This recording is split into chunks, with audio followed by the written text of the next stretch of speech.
गीत गाया, सभी जहां आज पैदा हुआ है, सभी जहां आज पैदा हुआ है। मुबारक मुबारक मुबारक मुबारक मुबारक मुबारक मुबारक मुबारक, कि नूरे जहां आज पैदा हुआ है, कि नूरे जहां आज पैदा हुआ है।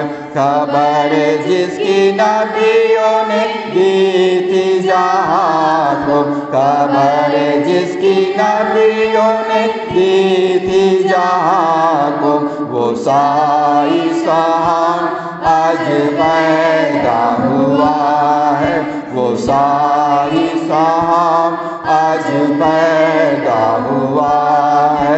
मुबारक मुबारक मुबारक मुबारक मुबारक मुबारक मुबारक मुबारक, कि नूरे जहां आज पैदा हुआ है, कि नूरे जहां आज पैदा हुआ है। मेरे दर्द कुल्फत मिटाने की खातिर, मेरे दर्द कुल्फत मिटाने की खातिर, बड़ा मेहरबान आज पैदा हुआ है, बड़ा मेहरबान आज पैदा हुआ है।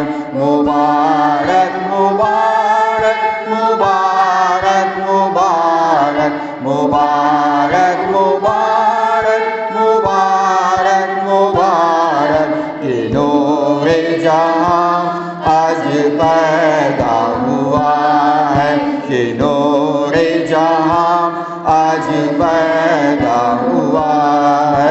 दिखा अब तो खुश हो के जहां में, दिखा अब तो खुश हो कि मुझे जहां में, पाए आसिया आज पैदा हुआ है, कि पाए आसिया आज पैदा हुआ है। मुबारक मुबारक मुबारक मुबारक मुबारक मुबारक मुबारक मुबारक, कि नूरे जहां आज पैदा हुआ है, कि नूरे जहां आज पैदा हुआ है। गीत नंबर 96। आइए हम सब अपने स्थान में खड़ा हो जाएं और प्रभु का स्वागत करें अपने जीवन में। अब आओ विश्वासियों, जय जय करते आओ। गीत नंबर 96। अब आओ विश्वासियों, जय जय करते आओ। अब आओ हमको चरनी में देखो, महिमा का राजा। अब आओ हम सराहे, अब आओ हम सराहे, ओ हम सराहे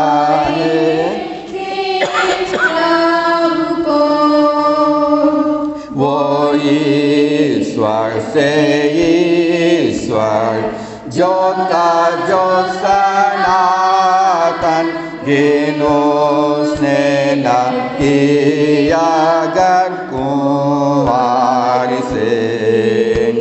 सच्चा परमेश्वर नासिर जा पर जाना। अब आओ हम सराहे, अब आओ हम सराहे, अब आओ हम सराहे कृष्ण प्रभु को। सारे दो दानों जय जयकार तुम गाओ, हाँ स्वर्गों के स्वर्ग में तुम गाते रहो। महिमा और स्तुति ईश्वर सर्वप्रधान को, अब आओ हम सराहें, अब आओ हम सराहें, अब आओ हम सराहें कृष्ण प्रभु को। आमीन। प्रभु धन्य हो, त्राण के लिए जन्म हे यीशु, तेरी अनंत महिमा।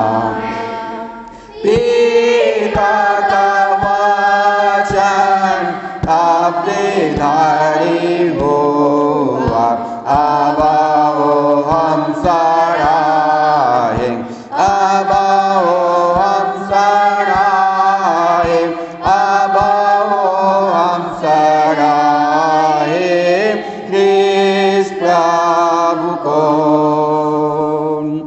गीत नंबर 95, पावन रैन पावन रैन।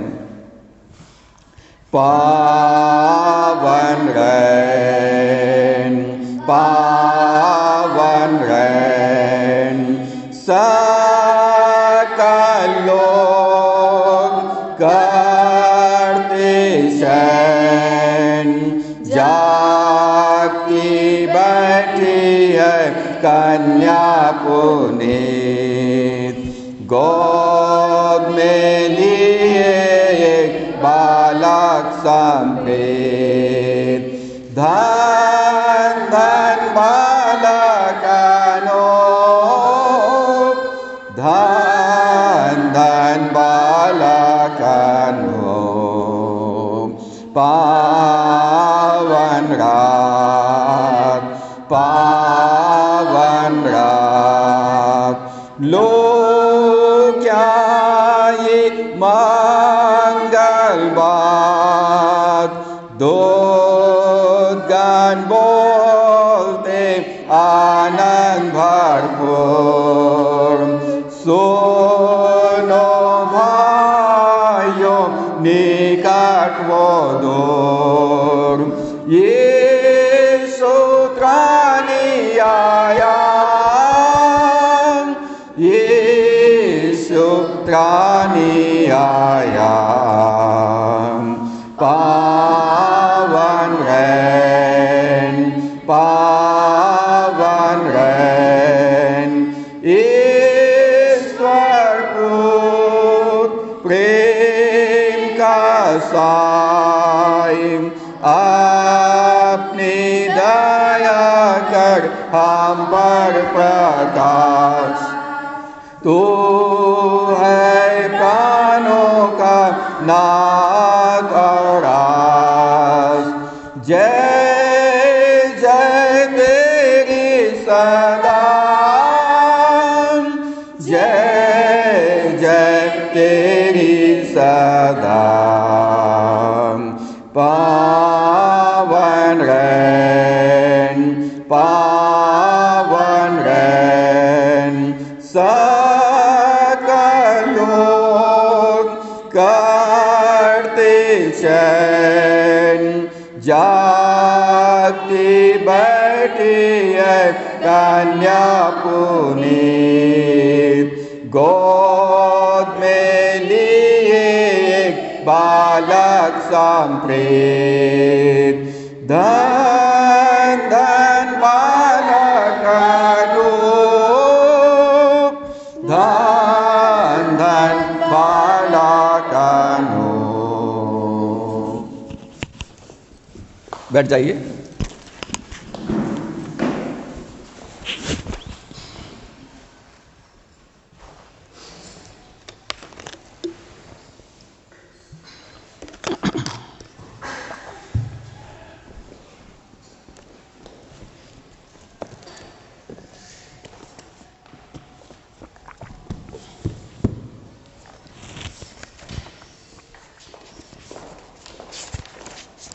अब समय होगा कि हम परमेश्वर के वचन की ओर अपना ध्यान लगाएंगे।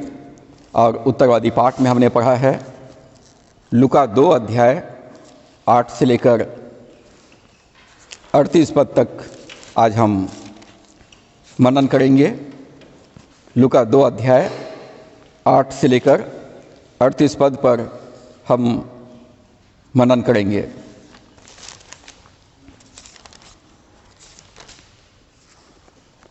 और यहाँ पर मैं आपके सामने 8 से लेकर 14 पद को पढ़ना चाहता हूँ। इस समय यहाँ लिखा है, स्वर्गदूतों द्वारा चरवाहों को संदेश।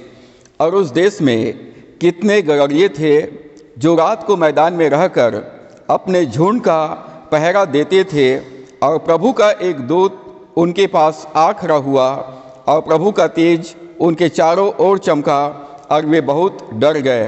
तब स्वर्गदूत ने उनसे कहा, मत डरो, क्योंकि देखो मैं तुम्हें बड़े आनंद का सुसमाचार सुनाता हूँ, जो सब लोगों के लिए होगा कि आज दाऊद के नगर में तुम्हारे लिए एक उद्धारकर्ता जन्मा है, और यही मसीह प्रभु है।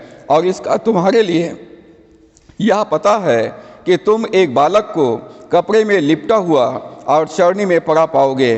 तब एकाएक उस स्वर्गदूत के साथ स्वर्गदूतों का दल परमेश्वर की स्तुति करते हुए और यह कहते दिखाई दिया, आकाश में परमेश्वर की महिमा और पृथ्वी पर उन मनुष्यों में जिनसे वह प्रसन्न है शांति हो। आइए हम प्रार्थना करें। सर्वशक्तिमान पिता परमेश्वर, हमारे उद्धारकर्ता प्रभु यीशु के नाम से आपके चरणों में आते हैं। धन्यवाद करते हैं पिता, आज के इस कृष्ण जयंती के अवसर पर हमारे जीवन में आपने सौभाग्य दिया कि हम तेरे भवन में आकर तेरे स्तुति गान करें, तेरी महिमा करें और तेरे वचन को सुनने पाएँ। प्रभु, हम अपने आप को तेरे हाथों में सौंपते हैं। हम सबको अपनी आत्मा की गर्माहट दे, आत्मा का ताजा अभिषेक दे। हर एक हृदयों को परमेश्वर अपनी उपस्थिति से भरिए, अपने आनंद और अपनी शांति से भरिए। घायल हृदयों को चंगाई प्रदान कीजिए, शोकितों को शांति प्रदान कीजिए। परमेश्वर, जो प्रभु जी मिसअंडरस्टैंडिंग में है, परमेश्वर उनको सीधा रास्ता दिखाइए। जो लोग अंधकार में, उनको ज्योति दिखाइए। प्रभु, वचन की सेवा के लिए मैं अपने आप को तेरे हाथों में सौंपता हूँ। प्रभु यीशु, आप मेरे साथ खड़ा होइए और मुझ में हो करके बोलिए, ताकि मेरे मुंह से निकलने वाला हर एक वचन आपकी ओर से हो और सुनने वालों सुनाने वालों के लिए आशीषमय होने पाए। आगे की संपूर्ण आराधना पर आपकी आशीष को चाहते हुए दुआ उद्धारकर्ता प्रभु यीशु के नाम से मांगते हैं, आमीन। आज का संदेश लूका 2 अध्याय 8 से 38 पद पर आधारित है और आज के संदेश का शीर्षक है, how should we celebrate Christmas. How should we celebrate Christmas. हमें क्रिसमस कैसे मनाना चाहिए। आज कृष्ण जयंती है, क्रिसमस डे है, बड़ा दिन है और आज हम प्रभु यीशु मसीह का, अपने उद्धारकर्ता का जन्म उत्सव मना रहे हैं। आज हम अपने प्रभु का जन्म उत्सव मना रहे हैं। जैसा इतिहास हमें बताती है कि प्रभु यीशु मसीह का जन्म कब हुआ था, आज से 2021 साल पहले क्रिसमस ईस्वी सन 98 के आसपास मनाना आरंभ हुआ। प्रभु यीशु मसीह इस संसार में जब जन्म लिए तो इतिहास 2 भागों में बढ़ गया, ईस्वी पूर्व और ईस्वी सन। और सन 98 के आसपास, 98 के आसपास कृष्ण जयंती, क्रिसमस डे के रूप में मनाया जाना आरंभ हुआ। और इसके 40 साल बाद क्रिसमस को क्रिश्चियन फेस्टिवल के रूप में स्वीकार किया गया। क्रिसमस या कृष्ण जयंती को मसीही लोगों का एक उत्सव के रूप में मनाया जाना स्वीकार किया गया। और प्रभु यीशु मसीह का जन्म उत्सव मनाने के लिए 25 दिसंबर के दिन को तय किया गया, क्योंकि जैसे जानकारी हमें है कि एग्जैक्ट 25 दिसंबर को यीशु मसीह का जन्म नहीं हुआ था। और इसके विषय में एक मत से सभी लोगों ने ये तय किया कि हमारे उद्धारकर्ता का जन्म हुआ है, ये प्रमाणित है। और 25 दिसंबर जो कि सबसे बड़ा दिन है कृष्ण जयंती मनाने के लिए, ये स्वीकार किया गया। और क्रिसमस का त्यौहार पूरे विश्व में मनाया जाता है। पूरे वर्ल्ड में क्रिसमस डे, कृष्ण जयंती मनाया जाता है। और हम सब अपने उद्धारकर्ता प्रभु यीशु मसीह का जन्म उत्सव हम व्यक्तिगत रूप से, पारिवारिक रूप में, सामाजिक रूप में और एक देश के रूप में भी हम मनाते हैं। सभी अपने अपने तरीके से क्रिसमस मनाते हैं, परंतु आज हम बाइबल से सीखेंगे पहला क्रिस्ट जयंती, पहला क्रिसमस, पहला जन्मोत्सव कैसे मनाया गया। जब प्रभु यीशु मसीह का जन्म हुआ तो पहला जन्म उत्सव कैसे मनाया गया। और यहाँ पर हम उन सभी लोगों को पास हम जाएंगे और उन लोगों से पूछेंगे आपने उद्धारकर्ता प्रभु यीशु मसीह का जन्म उत्सव कैसे मनाया। तो सबसे पहले हम चरवाहों के पास चलते हैं, चरवाहों के घर विजिट करते हैं और चरवाहों से पूछते हैं कि उन्होंने क्रिसमस कैसे मनाया। लूका 2 के 8 पद में लिखा है, और उस देश में कितने गड़रिये थे जो रात को मैदान में रहकर अपने झुंड का पहरा देते थे। तो ये चरवाहे और भेड़ों का झुंड, इसके विषय में हम बाइबल में पाते हैं। और उस देश में कितने गड़रिये थे, एक या दो नहीं परंतु बहुत सारे गड़रिये थे। गड़रिया बोलने से भेड़ों का चरवाहा, भेड़ों का चरवाहा। उस देश में कितने गड़रिये थे जो रात को मैदान में रहकर अपने झुंड का पहरा देते थे।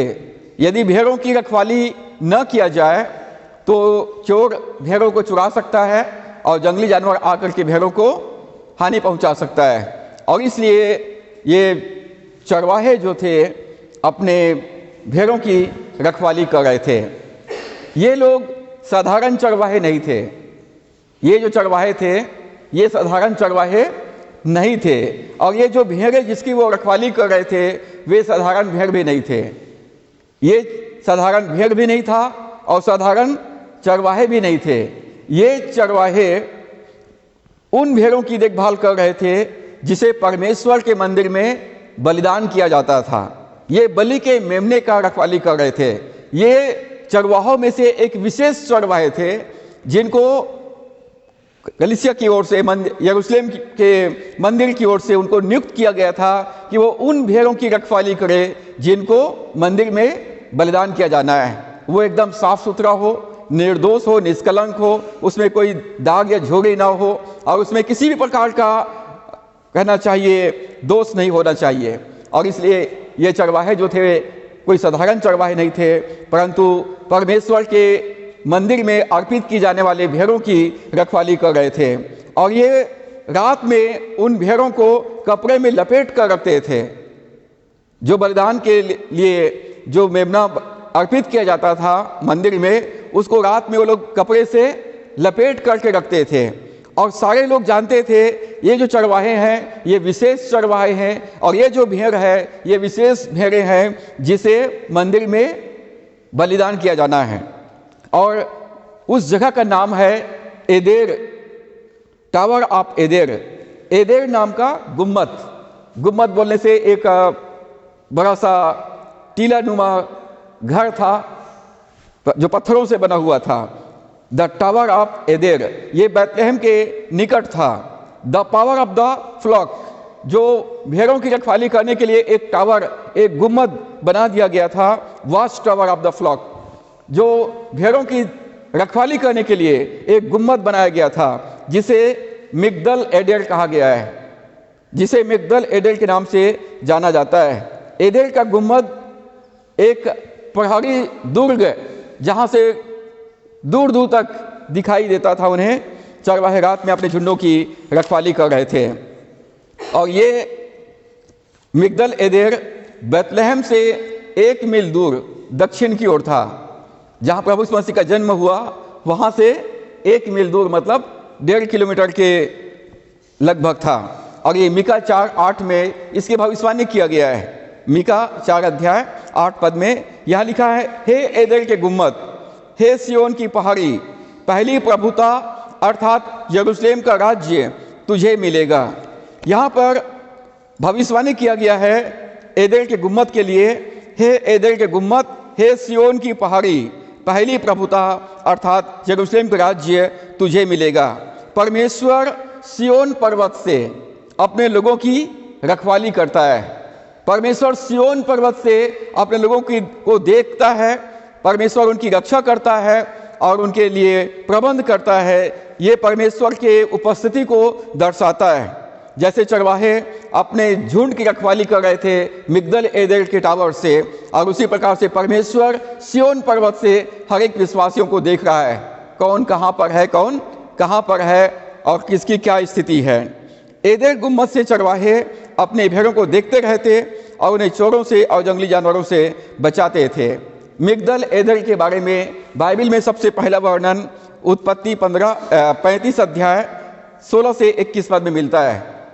उत्पत्ति 35 अध्याय 16 से 21 पद में मिलता है, जब याकूब अपने मामा लाबान के घर से अपने दोनों पत्नियों और उनके बच्चों के साथ में कनान वापस लौट रहे थे, तो वहाँ पर लिखा है कि एदेर वह स्थान था जहाँ उत्तम चारागाह था। फिर याकूब ने यात्रा की और बैतलहम के निकट रहने के बाद यहाँ याकूब लगभग 2 महीने रहा। मिगदल एदेर के बाद के पास याकूब लगभग 2 महीने तक रहा और उसकी पत्नी राहेल बिन्यामीन को जन्म देने के बाद मर गई और उसके कब्र पर एक खंभा खड़ा किया गया और अपना तंबू एदेर के गुम्मत के आगे फैला दिया, जो चारागाह का स्थान था और उसके भेड़ बकरियों के लिए उपयुक्त था। जो एदेर मिगदल एदेर है जहाँ पर राहेल की मृत्यु हो गई और उसके बाद याकूब अपने भेड़ बकरियों को चराने के लिए बैतलहम तक वो पड़ाव डाला हुआ था, मिगदल एदेर से लेकर बैतलहम तक, क्योंकि वहाँ पर मैदान था और भेड़ों के लिए उपयुक्त चारागाह था। ये बैतलहम के दक्षिण में लगभग 1 मील की दूरी पर था, मतलब बैतलहम से 1.5 किलोमीटर के दूर पर था। ये वो स्थान है जहाँ चरवाहे अपने झुंडों की रखवाली कर रहे थे। जब स्वर्गदूत ने उन्हें मसीह के जन्म की सूचना दी तो चरवाहे बलि के मेमने को रात में कपड़े से लपेट कर रखे हुए थे। ये साधारण चरवाहे नहीं थे और साधारण भेड़ भी नहीं था, और चरवाहे जाग रहे थे, चरवाहे जाग रहे थे, जागृत थे। और सारा बैतलहम क्या कर रहा था? सो रहा था। यीशु मसीह का जन्म कितने समय हुआ होगा? बाइबल में लिखा है उस देश में कितने गड़रिये थे जो रात को मैदान में, रात मतलब अपन कल्पना कर सकते हैं कि 12 बजे रात के आसपास, 12 बजे रात के आसपास, जबकि पूरा बैतलहम सो रहा था और ये चरवाहे जाग रहे थे। ठंड की समय था और इसलिए वो लोग जो है अपने बलि के जो मेमने थे उन्हें कपड़े में लपेट कर रखे हुए थे। और उनको स्वर्ग से एक संदेश प्राप्त हुआ, स्वर्ग से एक संदेश प्राप्त हुआ। क्या संदेश प्राप्त हुआ? उनके पास कौन आया? यहाँ पर यीशु मसीह के जन्म के समय जिब्राइल स्वर्गदूत सक्रिय है। जिब्राइल स्वर्गदूत उनके पास में आया और प्रभु का एक दूत उनके पास आ खड़ा हुआ और प्रभु का तेज उनके चारों ओर चमका और वे बहुत डर गए। तब स्वर्गदूत ने उनसे कहा, मत डरो, क्योंकि देखो मैं तुम्हें बड़े आनंद का सुसमाचार सुनाता हूँ, जो सब लोगों के लिए होगा, कि आज दाऊद के नगर में तुम्हारे लिए एक उद्धारकर्ता जन्मा है और यही मसीह प्रभु है। और इसका तुम्हारे लिए यह पता है कि तुम एक बालक को कपड़े में लिपटा हुआ और चरनी में पड़ा पाओगे। ये संदेश उनको प्राप्त हुआ। ये संदेश कैसा संदेश था? बड़े आनंद का संदेश था। ये बड़े आनंद का संदेश था। और किसके लिए था? ये सब लोगों के लिए था। देखो मैं तुम्हें बड़े आनंद का सुसमाचार सुनाता हूं, जो सब लोगों के लिए है। ये केवल यहूदियों के लिए नहीं था या केवल इस्राएल के लिए नहीं था, परंतु ये पूरे संसार के लिए था, संपूर्ण मानव जाति के लिए था। और ये संदेश जो था आनंद का संदेश था, आनंद का संदेश है और सब लोगों के लिए है। उन्हें मसीह के जन्म का, मसीहा के जन्म का संदेश मिला। आज की रात कहाँ पैदा हुआ है? दाऊद के नगर में। बैतलहम दाऊद का नगर कहलाता है। दाऊद के नगर में किसके लिए जन्मा है? तुम्हारे लिए, तुम्हारे लिए। संदेश सबके लिए है, संदेश सबके लिए है। और देखो मैं तुम्हें बड़े आनंद का समाचार सुनाता हूं, जो सब लोगों के लिए होगा कि आज की रात दाऊद के नगर में, अब यहाँ पर व्यक्तिगत इंडिविजुअल संदेश दिया गया है, तुम्हारे लिए एक उद्धारकर्ता जन्मा है, तुम्हारे लिए। कई बार इस संसार में लोग अकेले हो जाते हैं और अपने जीवन में वो हमेशा सोचते हैं कि इस दुनिया में मेरा कोई नहीं है। जब लोग बीमार पड़ जाते हैं, बिस्तर में रहते हैं, तो सोचते हैं कि मेरा देखभाल करने वाला कोई नहीं है। कई बार जब हम समस्याओं में पड़ जाते हैं तो हम सोचते हैं कि इस दुनिया में मेरा कोई मित्र नहीं है, कोई फैमिली नहीं है जो मेरी सहायता कर सके। परंतु ये संदेश क्रिसमस के अवसर पर जो हमें मिला है, इसमें ये संदेश स्पष्ट है, किसके लिए जन्मा है? तुम्हारे लिए, तुम्हारे लिए जन्मा है। और उसका यह पता है कि तुम एक बालक को कपड़े में लिपटा हुआ और चरनी में पड़ा हुआ पाओगे। जो कपड़े में लिपटा हुआ रहता है, ये चरवाहे अच्छे से जानते थे। जो भेड़ को कपड़े में लपेट कर रखते थे, ये परमेश्वर के मंदिर में बलिदान किया जाता था। और यहाँ पर स्वर्गदूत ने संदेश दिया, परमेश्वर का मेमना जन्म लिया है, जो कपड़े में लिपटा हुआ है और चरनी में सोया पड़ा है। तो ये क्रिसमस का संदेश चरवाहों को मिला, तुम्हारे लिए एक उद्धारकर्ता जन्मा है, तुम्हारा बचाने वाला, तुमको छुड़ाने वाला, तुम्हारी रक्षा करने वाला, तुमको जीवन देने वाला मसीहा ने जन्म ले लिया है। और उसका पता बताया कि दाऊद के नगर में एक बालक को कपड़े में लिपटा हुआ और चरनी में पड़ा हुआ पाओगे। और तब चरवाहों ने उस संदेश को सुना और सुन करके क्या किया? विश्वास किया, उस संदेश पर विश्वास किया। प्रभु यीशु मसीह अपने घर में आया। यूहन्ना पहला अध्याय के 11 पद में लिखा है, वो अपने घर में आया परंतु उसके अपनों ने उसे ग्रहण नहीं किया। वो अपने घर में आया परंतु उसके अपनों ने उसे ग्रहण नहीं किया। क्यों ग्रहण नहीं किया? क्योंकि उसको नहीं जानते थे, क्योंकि उसको नहीं पहचानते थे। जे भाई मान न मान और मैं तेरा मेहमान। अब बोले भाई मैं तेरे घर में रहना चाहता हूँ, भैया मैं तेरे को न जानता हूँ, ना पहचानता हूँ, मैं तुझको अपने घर में कैसे रखूँगा? तो आज भी ये समस्या पूरे वर्ल्ड में, इवन मसीही समाज में ये पाया जाता है कि लोग प्रभु यीशु मसीह को आज भी नहीं जानते हैं और आज भी नहीं पहचानते हैं। वो सांसारिक रीति से फेस्टिवल, त्यौहार के रूप में क्रिसमस को मनाते हैं, परंतु वास्तव में उद्धारकर्ता को नहीं जानते हैं, मसीहा को नहीं जानते हैं। और इसलिए अपने जीवन में, अपने परिवार में, अपने घरों में उसका स्वागत नहीं कर पाते हैं। वो अपने घर में आया, अपने घर में आया, परंतु उसको अपनों ने उसे ग्रहण नहीं किया। परंतु जितनों ने उसे ग्रहण किया, यूहन्ना पहला अध्याय के 12 पद में, जितनों ने उसको ग्रहण किया उसको उसने परमेश्वर के संतान होने का अधिकार दिया। अब ये आपके ऊपर में है। संदेश सुना दिया गया है, आप उस पर विश्वास करते कि नहीं करते हैं, आप उसको अपने जीवन में एक्सेप्ट करते हैं, स्वीकार करते हैं या नहीं करते, ये मेरे और आपके ऊपर में निर्भर करता है। तो यहाँ पर हम पाते हैं चरवाहों ने संदेश प्राप्त किया। यदि आप सोते रहेंगे तो संदेश आपके ऊपर से निकल जाएगा। संदेश सुना दिया गया। संदेश कहाँ सुनाया? बैतलहम से 1 मील दूर मिगदल एदेल के टावर के पास जो चरवाहे जाग रहे थे उनको संदेश सुनाया गया था। और ये संदेश किसके लिए था? पूरे दुनिया के लिए था, पूरे संसार के लिए था। चरवाहों से कहा तुम्हारे लिए एक उद्धारकर्ता जन्मा है। चरवाहों ने उस संदेश को स्वीकार किया, प्राप्त किया, और उसके बाद उन्होंने उस संदेश को सुन करके 15 पद से लेकर के 17 पद को पढ़ेंगे तो लिखा है, जब स्वर्गदूत उनके पास से स्वर्ग को चले गए तो गदरियों ने आपस में कहा, आओ हम बैतलहम जाकर यह बात जो हुई है और जिसे प्रभु ने हमें बताया है देखें। और उन्होंने तुरंत जाकर मरियम और यूसुफ को और चरनी में उस बालक को पड़ा देखा। इन्हें देखकर उन्होंने वह बात जो इस बालक के विषय में उनसे कही गई थी प्रकट की, और सब सुनने वालों ने उन बातों से जो गदरियों ने उनसे कही आश्चर्य किया। 20 पद में, और गदरिये जैसा उनसे कहा गया था वैसा ही सब सुनकर और देखकर परमेश्वर की महिमा और स्तुति करते हुए लौट गए। पहली बात, चरवाहों ने संदेश सुना। दूसरी बात, संदेश पर उन्होंने विश्वास किया। और तीसरी बात, उन्होंने बैतलहम गए जहां यीशु मसीह का जन्म हुआ है। वे बैतलहम गए, उन्होंने यात्राएं की और जाकर परमेश्वर के मेमने अर्थात उद्धारकर्ता को देखा।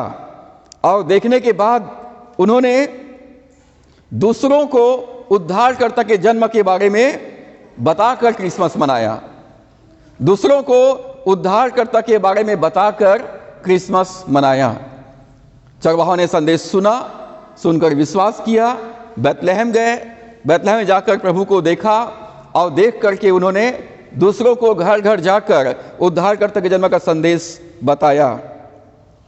चरवाहे चुपचाप शांत नहीं रहे।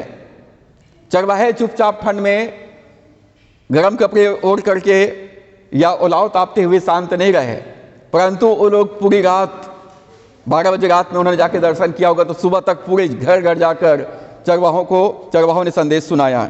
ये पहला क्रिसमस चरवाहों ने मनाया इस पृथ्वी पर। और उन्होंने उस संदेश को सुना, सुनकर विश्वास किया, प्रभु का दर्शन प्राप्त किया और प्रभु का दर्शन प्राप्त करके पूरे नगर में जाकर सुसमाचार सबको सुनाया। दूसरा क्रिसमस जिन्होंने इस मनाया, पहला पृथ्वी पर मनाया और दूसरा आसमान में मनाया। किसके द्वारा से? स्वर्गदूतों के माध्यम से। स्वर्गदूतों ने क्रिसमस मनाया, जो पाया जाता है 13 और 14 पद में। तब एकाएक उस स्वर्गदूत के साथ स्वर्गदूतों का दल परमेश्वर की स्तुति करते हुए और यह कहते दिखाई दिया, आकाश में परमेश्वर की महिमा और पृथ्वी पर उन मनुष्यों में जिनसे वह प्रसन्न है शांति हो। यहां पर लिखा है स्वर्गदूतों का दल। तब एकाएक उस स्वर्गदूत के साथ स्वर्गदूतों का दल। चरवाहों के पास एक स्वर्गदूत गया था, लेकिन आसमान में कितने स्वर्गदूत थे? स्वर्गदूतों का दल। ऐसा लिखा अंग्रेजी में, then a huge army of angels from heaven join the first angel and they were praising God. तब स्वर्गदूतों का दल उस स्वर्गदूत के साथ जो संदेश देने के लिए पृथ्वी पर आया था उसके साथ मिल गए और सब मिलकर वो परमेश्वर की महिमा करने लगे। और स्वर्गदूतों ने गीत गाया। स्वर्गदूतों ने क्या गीत गाया? स्वर्ग में परमेश्वर की महिमा और पृथ्वी पर उन मनुष्यों में जिनसे वह प्रसन्न है शांति हो। दो बातें स्वर्गदूतों ने कहा, आकाश में परमेश्वर की महिमा हो, स्वर्ग में परमेश्वर की महिमा हो, और पृथ्वी पर सब मैंने लिखा है उन मनुष्यों में जो उसके संदेश को सुनते हैं, जो उस पर विश्वास करते हैं और जो उसको अपने जीवन में स्वीकार करते हैं शांति हो। स्वर्गदूत ने संदेश सुनाया। क्या संदेश सुनाया? तुम्हारे लिए एक उद्धारकर्ता ने जन्म लिया है, तुम्हारे लिए। ये हर एक विश्वासियों के लिए व्यक्तिगत रूप से आप सुन सकते हैं, समझ सकते हैं। और आप सचमुच में ये उद्धारकर्ता काम करता है कि नहीं करता है, आप परख कर देख सकते हैं। बाइबल कहती है परख कर देखो यहोवा कैसा भला है। यदि आपको विश्वास नहीं होता है तो टेस्ट करके देख लो, टेस्ट करके देख लीजिए कि वाकई में ये उद्धारकर्ता आपको बचाता है कि नहीं, आपको छुड़ाता है कि नहीं, आपकी रक्षा करता है या नहीं, आपको जयवंत करता है कि नहीं। आप एक बार उसको विश्वास करके देखिए, अपने जीवन में उसको आमंत्रित करके देखिए। यशायाह 53 में भविष्यवाणी किया गया है कि निश्चय उसने हमारे दुखों को सह लिया, हमारे रोगों को उठा लिया, हमारे लिए वो घायल किया गया, हमारे लिए वो कुचला गया, हमारे लिए उस पर ताड़ना पड़ी ताकि उसके कोड़े खाने से हम सब चंगे हो जाएं। ये उद्धारकर्ता ने इस संसार में इसलिए जन्म लिया कि हमारे जीवन से सारी दुर्बलताओं को दूर करे। बीमारी हमारे शरीर में हमारा शांति भंग कर देता है। जब हाथ पैर में या कहीं शरीर के किसी भी पार्ट में जब तकलीफ होता है तो हम डरने लगते हैं, हमारे मन में डर आ जाता है, हमारी शांति भंग हो जाती है और हम बेचैन रहने लगते हैं। तो यहाँ पर हमारा जो उद्धार करता है वो इस संसार में हमारे जीवन के दुर्बलताओं को दूर करने के लिए आया है। और यशायाह कहता है कि उसने वो परमेश्वर का मेमना है जो हम सबके अधर्म का बोझ अपने ऊपर ले लिया, हमारे जीवन के सारे दुर्बलता को अपने ऊपर ले लिया, सारे श्राप को अपने ऊपर ले लिया, सारे अभागेपन को, गरीबी को अपने ऊपर ले लिया और हमारे लिए परमेश्वर का मेमना है वो कुर्बान हो गया। दूसरा कुरिन्थियों 8:9 में पौलुस कहता है, तुम हमारे प्रभु यीशु मसीह का अनुग्रह जानते हो, तुम हमारे प्रभु यीशु मसीह का अनुग्रह जानते हो कि वो धनी होकर के भी तुम्हारे लिए, मेरे लिए, आपके लिए, सारे मानव जाति के लिए क्या बन गया? कंगाल हो गया। तुम्हारे लिए कंगाल हो गया ताकि उसके कंगाल हो जाने से हम धनी हो जाएं। हमें सब बातों में धनवान बनना है।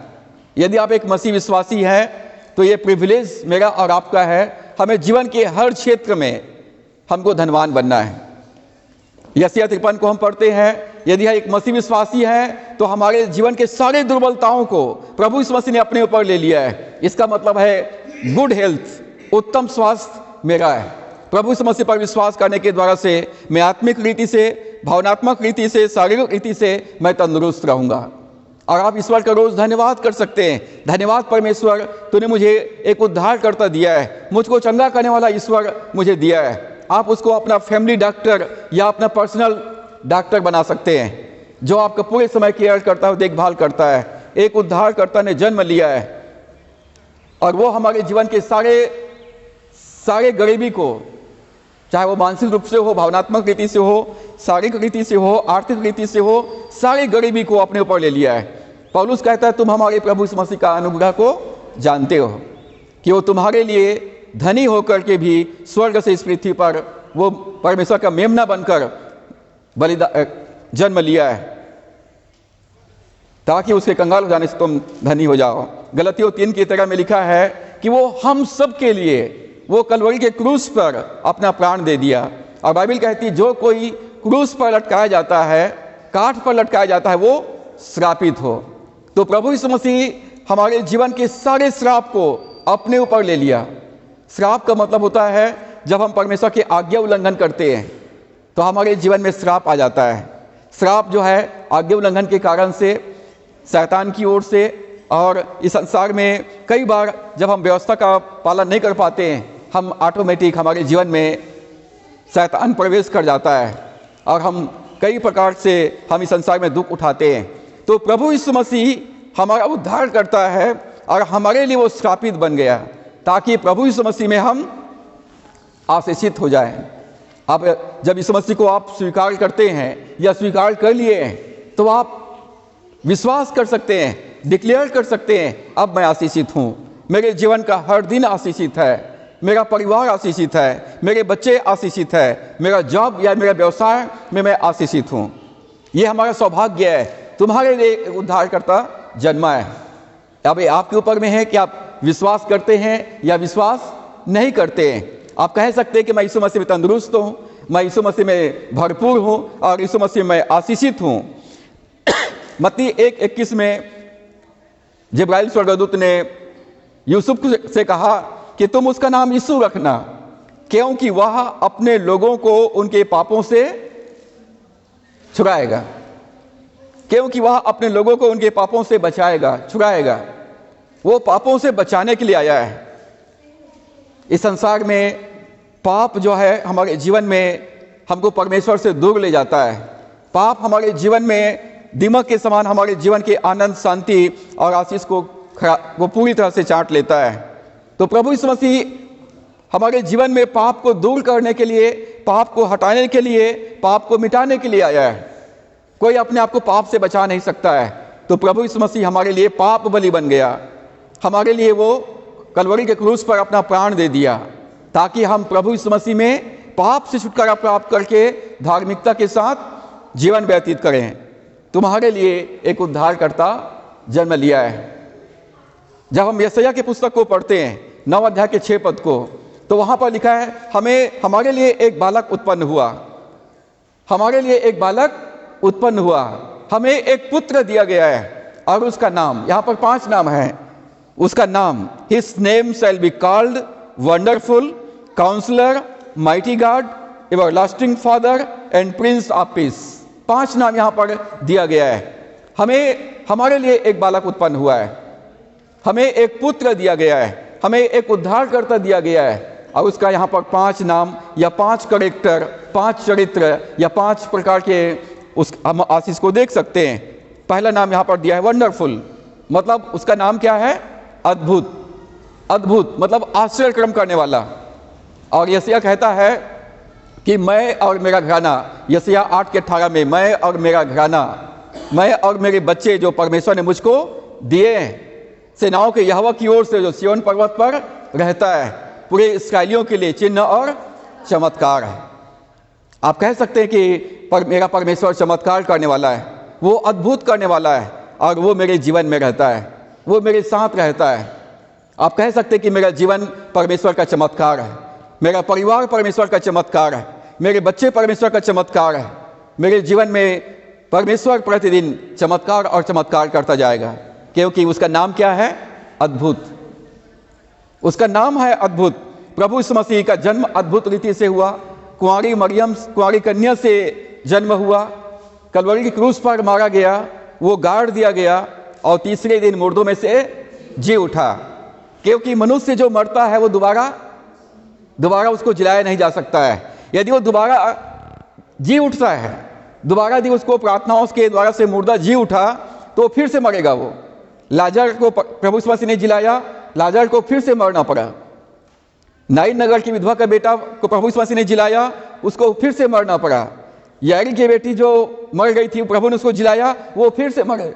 मतलब मनुष्य को जीवन में मृत्यु निश्चित है, लेकिन जो मर गए हैं वो दोबारा नहीं जी उठे। यदि वो दोबारा जी उठता है तो वो ईश्वर के सिवाय और कोई दूसरा नहीं हो सकता है। हमारा प्रभु यीशु मसीह का जन्म अद्भुत रीति से हुआ। अद्भुत रीति से कलवरी के क्रूस पर उसने अपना प्राण दिया और कहा कि हे पिता, मैं अपनी आत्मा तेरे हाथों में सौंप देता हूं। वो 3 दिन और 3 रात तक हमारे लिए अधोलोक में रहा, मृत्यु का स्वाद चखा और हमारे लिए वो मुर्दों में से जी उठा है। हमारे लिए मुर्दों में से जी उठा है। और जब यीशु मसीह पर विश्वास करते हैं तो हमारी आत्मा का पुनरुत्थान होता है। हमारी आत्मा का पुनरुत्थान होता है। हमारे जीवन के सारे बंधन टूट जाते हैं। पाप के बंधन टूट जाते हैं, श्राप के बंधन टूट जाते हैं, गरीबी के बंधन टूट जाते हैं, दुर्बलता के बंधन टूट जाते हैं और हम स्वतंत्र हो जाते हैं, हम आजाद हो जाते हैं। प्रभु यीशु मसीह में हमारे पास एक नया जीवन आ जाता है। 2 कुरिन्थियों 5:17 में लिखा है, अब जो मसीह यीशु में है वो नई सृष्टि है, पुरानी बातें बीत गई। पुरानी बातों को याद कर करके वर्तमान को खराब नहीं करना है। जो बातें बीत गई है उसको क्या करना है? भूल जाइए, भुला दीजिए उसको। आगे निशाने की ओर ध्यान लगाते हुए आगे बढ़ना है। जब तक आप पुरानी बातों को नहीं भूलेंगे, जीवन में आगे नहीं बढ़ सकते। पुरानी बातें बीत गई, देखो अब सब कुछ नया हो गया है। और रोमियो 8:1 में लिखा है, अब जो मसीह यीशु में है उस पर किसी भी प्रकार के दंड की आज्ञा नहीं है। जो मसीह यीशु में है उस पर किसी भी प्रकार से दंड की आज्ञा नहीं है, क्योंकि वो शरीर के अनुसार नहीं परंतु आत्मा के अनुसार चलते हैं। जितनों ने उसको स्वीकार किया, जितनों ने उसको ग्रहण किया, उसको उसने परमेश्वर के संतान होने का अधिकार दिया। तो पहला हम देखते हैं उसका नाम वंडरफुल है। आप कह सकते हैं कि मैं और मेरे बच्चे, मैं और मेरा परिवार, मैं और मेरा घराना परमेश्वर की ओर से जो सिय्योन पर्वत पर निवास करता है, पूरे इस्राएलियों के लिए, पूरे मसीहों के लिए, पूरे दिल्ली राजगढ़ के लिए, पूरे छत्तीसगढ़ के लिए, पूरे इंडिया के लिए चिन्ह और चमत्कार है। आपका जीवन अद्भुत होगा। आपको मायूस होकर के चुपचाप बैठने की जरूरत नहीं है। तुम्हारे लिए एक उद्धारकर्ता ने जन्म लिया है। परमेश्वर ने अपना पुत्र को तुम्हारे लिए, मेरे लिए भेजा है। तो हमें चुपचाप शांत नहीं बैठना है, हमें उसका स्वागत करना है अपने जीवन में, गर्मजोशी के साथ स्वागत करना है और उसका सेलिब्रेट, उसका आनंद हमको मनाना है। स्वर्गदूतों ने गीत गाया, आकाश में परमेश्वर की महिमा हो और पृथ्वी पर उन मनुष्यों में जो उसका स्वागत करते हैं शांति हो। उसका नाम है काउंसलर। काउंसलर का मतलब होता है सलाह देने वाला। हर एक जो बड़े बड़े मंत्री हैं या बड़े बड़े कंपनी है, वहाँ पर निजी सलाहकार होते हैं, एडवाइज़र होते हैं जो उनको सलाह देते हैं, कानूनी सलाहकार होते हैं, ताकि हम कानूनी दांवपेच का हम सामना कर सकें और किसी भी प्रकार की समस्याओं से बच सकें। काउंसलर। तो प्रभु यीशु मसीह कौन है? हमारा पर्सनल काउंसलर है, निजी सलाहकार है। कई बार हमको समझ में नहीं आता है, घर में कोई सामान पूछते, बेटा देखते कहाँ है, देखते हैं नहीं मिलता है, यहाँ तक कि मुझको भी आजकल देखता हूँ तो मुझे नहीं मिलता है, जबकि वो रहता वहीं पर है। वो बोलता प्रभु मैं भूल गया, मुझे दिखाई नहीं दे रहा है, मैं भूल गया हूँ, मुझे दिखाई नहीं दे रहा है, मुझे बताइए कहाँ पर है। और मैं दोबारा जाता हूँ और तुरंत 5 सेकंड के अंदर में मिल जाता है वो सामान। मेरा सलाहकार बोलता है देख वही पुस्तक के नीचे दबा होगा, देख वहीं पर रखा हुआ है। जब मेरे को समझ में नहीं आता है, मैं भूल जाता हूँ, याद नहीं रहता है, तो मैं बोलता हूँ प्रभु मैं फलाने का नाम भूल गया हूँ, जबकि मैं उसको अच्छे से जानता हूँ, लेकिन अभी मेरे माइंड में नहीं आ रहा है, मुझे उसका नाम बताइए। तो मेरा जो सलाहकार बोलता है उसका नाम ये है, तुम उसको यहाँ पर मिले हो, यहाँ जानते हो। तो वो हमारा निज सलाहकार है। आपको कोई बात समस्याओं का सामना कैसे करना है, इस परिस्थितियों का सामना कैसे करना है, तो हमारे पास एक काउंसलर है, हमारे पास सलाहकार है। सलाहकार के लिए और दूसरा शब्द है युक्ति करने वाला। युक्ति करने वाला मतलब उपाय करने वाला। जब चारों तरफ से रास्ते बंद हैं तो आपका नैया पार कैसे होगा? उद्धार करता है भाई, उसका हमारे लिए एक उद्धार करता जन्म लिया है, वो हमको हमारे लिए रास्ता निकालेगा। जहां पर कोई भी रास्ता नहीं है वहां पर हमारे लिए रास्ता बनाएगा। जैसा परमेश्वर ने इस्राएलियों के लिए लाल समुद्र में रास्ता बनाया, जंगल में परमेश्वर ने उनके लिए मेज लगाया, परमेश्वर ने उनको लिए मन्ना और बटेर का प्रबंध किया, चट्टान से पानी पिलाया। वही परमेश्वर जब हम देखते चारों तरफ समस्या है, चारों तरफ महामारी है, चारों तरफ आर्थिक समस्याएं हैं, बेरोजगारी है, तो ऐसी परिस्थिति में परमेश्वर हमको तो कुछ समझ में नहीं आ रहा कि क्या करना चाहिए। तो आपको समझ में नहीं आ सकता है तो अपने काउंसलर के पास जाइए और काउंसलर से कहिए मुझे समझ में नहीं आ रहा है, आप मुझको समझाइए और आप मेरे लिए रास्ता बनाइए। और आप पाएंगे कि वो आपके लिए ऐसा रास्ता निकालेगा जो परमेश्वर की महिमा आप अपने जीवन से करने पाएंगे। राजा सुलेमान के पास बुद्धि का वरदान था और सुलेमान राजा हमको कहता है नीति वचन 3 अध्याय के 6 पद में, अपनी समझ का सहारा न लेना, पूर्ण मन से यहोवा पर भरोसा करना, उसी को याद करके, उसी को स्मरण करके, उसी की सलाह लेकर के सब काम करना, तब तेरे सारे काम सफल होंगे। तो हमको कोई भी काम करने से पहले क्या करना है? अपने सलाहकार के पास जाना है, सलाह लेना है, मतलब बाइबल पढ़ना है, प्रार्थना करना है, अगुवाई मांगना है। जब मैं यहाँ पर खड़ा होता हूँ तो मैं अपने सलाहकार के पास जाता हूँ और सलाहकार से कहता हूँ मुझे जो कुछ बोलना है मुझे बताइए, जो जो बातें मुझे बोलना है आउटलाइन बताइए, और मुझको बतलाता है। मैं अपने बुद्धि का समझ का सहारा नहीं लेता हूँ। मैं काम करते हुए भी कहता हूँ मुझे इस संडे या इस दिन मुझे प्रचार करना है और जो मुझे बोलना है आप मुझे सिखाइए, और वो सारी बातें सिखाता है। काउंसलर है। तीसरा माइटी गॉड। माइटी गॉड का मतलब पराक्रमी परमेश्वर। परमेश्वर एक ऐसा परमेश्वर जो सब कुछ कर सकता है। यूहन्ना 1 अध्याय में लिखा है आदि में वचन था, वचन परमेश्वर के साथ था और वचन परमेश्वर था, और परमेश्वर के द्वारा सारी सृष्टि की रचना हुई और वचन देहधारी हुआ है। तो यीशु मसीह जो है कौन है? वचन है। वचन कौन है? तो पराक्रमी परमेश्वर है। मतलब मेरे पास एक ऐसा उद्धार करता है जो सब कुछ कर सकता है, जिसके डिक्शनरी में असंभव शब्द है ही नहीं। और भजन 121 में दाऊद कहता है, सुन इस्राएल का रक्षक न कभी सोता है और न ऊँघता है, यहोवा तेरा रक्षक है। वो पराक्रमी परमेश्वर है। आपको मुफ्त में सुरक्षा करने वाला मिल गया है, बॉडीगार्ड, आपका अंगरक्षक जो पूरे समय आपकी हिफाजत करता है। परमेश्वर हमारी क्यों रक्षा करता है? परमेश्वर हमारी रक्षा क्यों करता है? पुराने नियम में इस्राएलियों का केंद्र बिंदु क्या था? वाचा का संदूक। पुराने नियम में इस्राएलियों का जो केंद्र बिंदु था वाचा का संदूक, जिसके लिए मिलाप वाला तंबू टेबरनेकल्स बनाया गया था, और पहले आंगन, फिर पवित्र स्थान, फिर महापवित्र स्थान में बड़ी हिफाजत के साथ, सुरक्षा के साथ रखा गया था। और जब वाचा के संदूक को लेकर चलते थे तो याजक के साथ साथ पूरे लेवी लोग उसकी रक्षा करते हुए चलते थे। पुराने नियम में वाचा का संदूक परमेश्वर की उपस्थिति को दर्शाता है। नया नियम में परमेश्वर हमारी रक्षा क्यों करता है? क्योंकि हमारा जो, जब हम उद्धारकर्ता को स्वीकार करते हैं तो हमारा जो शरीर है वो परमेश्वर की आत्मा का मंदिर बन जाता है। हम वाचा के संदूक बन जाते हैं और हम परमेश्वर को लेकर चलते हैं, उद्धारकर्ता को लेकर चलते हैं, और इसलिए परमेश्वर हमारी रक्षा करता है। यदि हमारा बॉडी नाश हो जाएगा तो उद्धारकर्ता कहाँ रहेगा? फिर उसको दूसरा घर ढूंढना पड़ेगा। और इसलिए परमेश्वर मेरे और आपकी रक्षा करता है। वो माइटी गॉड है, वो पराक्रमी परमेश्वर है। और चौथी बात, एवरलास्टिंग फादर, अनंत काल का पिता।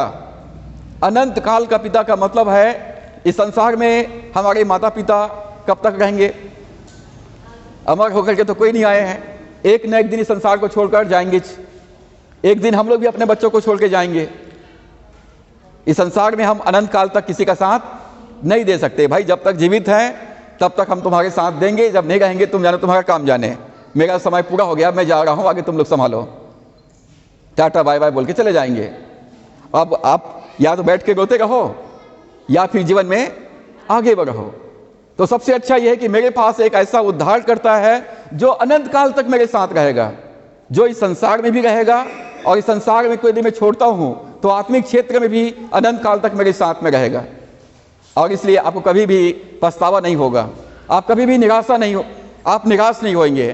तुम्हारे लिए एक उद्धारकर्ता जन्मा है, हमें एक पुत्र दिया गया है, हमारे लिए एक बालक उत्पन्न हुआ है और वो अनंत काल का पिता है। इस संसार में यदि आपका कोई भी नहीं है तो प्रभु यीशु मसीह हमारा पिता है, प्रभु यीशु मसीह हमारा मित्र है, प्रभु यीशु मसीह हमारा सहायक है। और लास्ट पांचवी बात, प्रिंस ऑफ पीस, शांति का राजकुमार। संसार की चीजें हमको शांति नहीं देता है, थोड़ी देर के लिए आनंद मिलता है, थोड़ी देर के लिए आनंद मिलता है और उसके बाद वो आनंद, वो शांति खत्म हो जाता है। हमारी आवश्यकताएं फिर बढ़ जाती है, हमारी इच्छाएं फिर से बढ़ जाती है और हमको शांति चाहिए, हमको फिर से वो चाहिए। जब पैदल थे तो साइकिल से काम चलाते थे, बड़ा खुश होते थे। अब देखा सामने वाले के पास स्कूटी आ गया है या बाइक आ गया है तो बोले अब मेरे शांति खत्म, मुझको भी बाइक चाहिए। बेटे को बोलता पापा आप होंडा कब लोगे? मैं बोला बेटा पैसा हो जाएगा तो लेते हैं, बोलते ही पापा को। हम लोग साइकिल ही चलते थे, सब लोग बाइक से चलते थे। छोटा था तो बोलता पापा होंडा कब लोगे? बोले लेंगे ना बेटा, आएगा। जब खुशी पैदा हुई तब लिए। जब बाइक आ गया तो जब कार में घूमते उनको देखते हैं भैया अब कार कब आएगा? कार तो आ जाएगा लेकिन उसका पेट कौन भरेगा? पेट्रोल। जब पेट्रोल डालने के लायक प्रभु बना देगा तो वो भी आ जाएगा। तो ऐसे मनुष्य की आवश्यकताएं जो है बढ़ती जाती है और उनका शांति खत्म हो जाता है। सच्ची शांति केवल प्रभु यीशु मसीह दे सकता है, क्योंकि वो स्वयं शांति है, वो शांति का राजकुमार है। प्रभु कहता है मैं तुम्हें शांति दूंगा।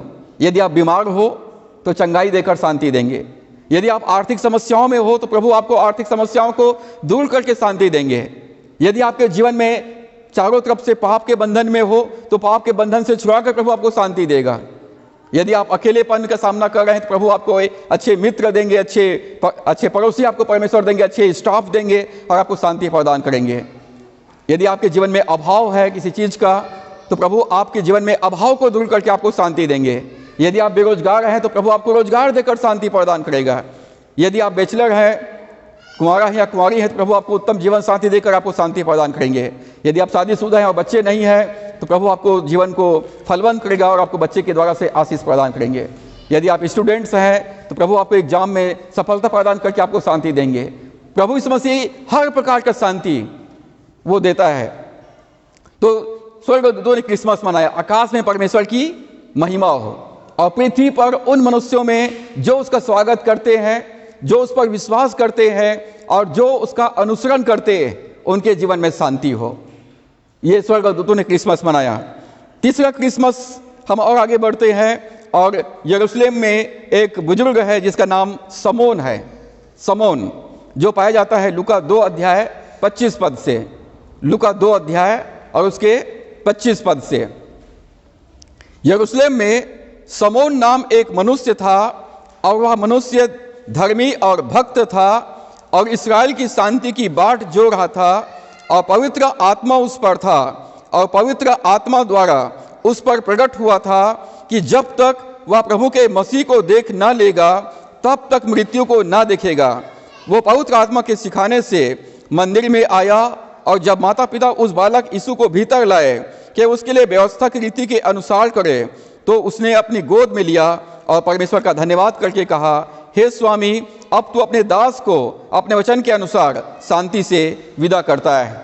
हम यहाँ पर पाते हैं जो तीसरा व्यक्ति है समोन, उन्होंने क्रिसमस कैसे मनाया। लिखा है कहाँ रहता था वो? 25 पद में, यरूशलेम में। यरूशलेम राजधानी है और यरूशलेम पूरे विश्व का राजधानी है। भविष्य में पूरे विश्व का राजधानी बनेगा।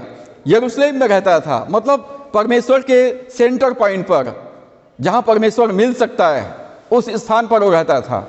यरूशलेम में रहता था और उसका नाम समोन था। और उसके बारे में लिखा है वह मनुष्य धर्मी और भक्त था। तीसरी बात लिखा है वो मनुष्य कैसा था? धर्मी मनुष्य। धर्मी किसको बोलेंगे? धर्मी के मतलब वो है जो प्रभु की व्यवस्था का पालन करता है, जो प्रभु के आज्ञाओं का पालन करता है। धर्मी व्यक्ति वो है जो परमेश्वर के वचन को स्वीकार करता है। जब हम यीशु मसीह पर विश्वास करते हैं तो प्रभु यीशु मसीह हमको अपनी धार्मिकता प्रदान करते हैं। वो धर्मी मनुष्य था, मतलब परमेश्वर के वचन का पालन करने वाला व्यक्ति था। और चौथी बात, वो भक्त था, परमेश्वर का भक्त, परमेश्वर की आराधना करने वाला, परमेश्वर को प्यार करने वाला, परमेश्वर की सेवा करने वाला व्यक्ति था। परमेश्वर किसको ढूंढ रहा है आज? परमेश्वर किसको ढूंढ रहा है? भक्त लोगों को ढूंढ रहा है, जो उसकी आराधना आत्मा और सच्चाई के साथ में करे।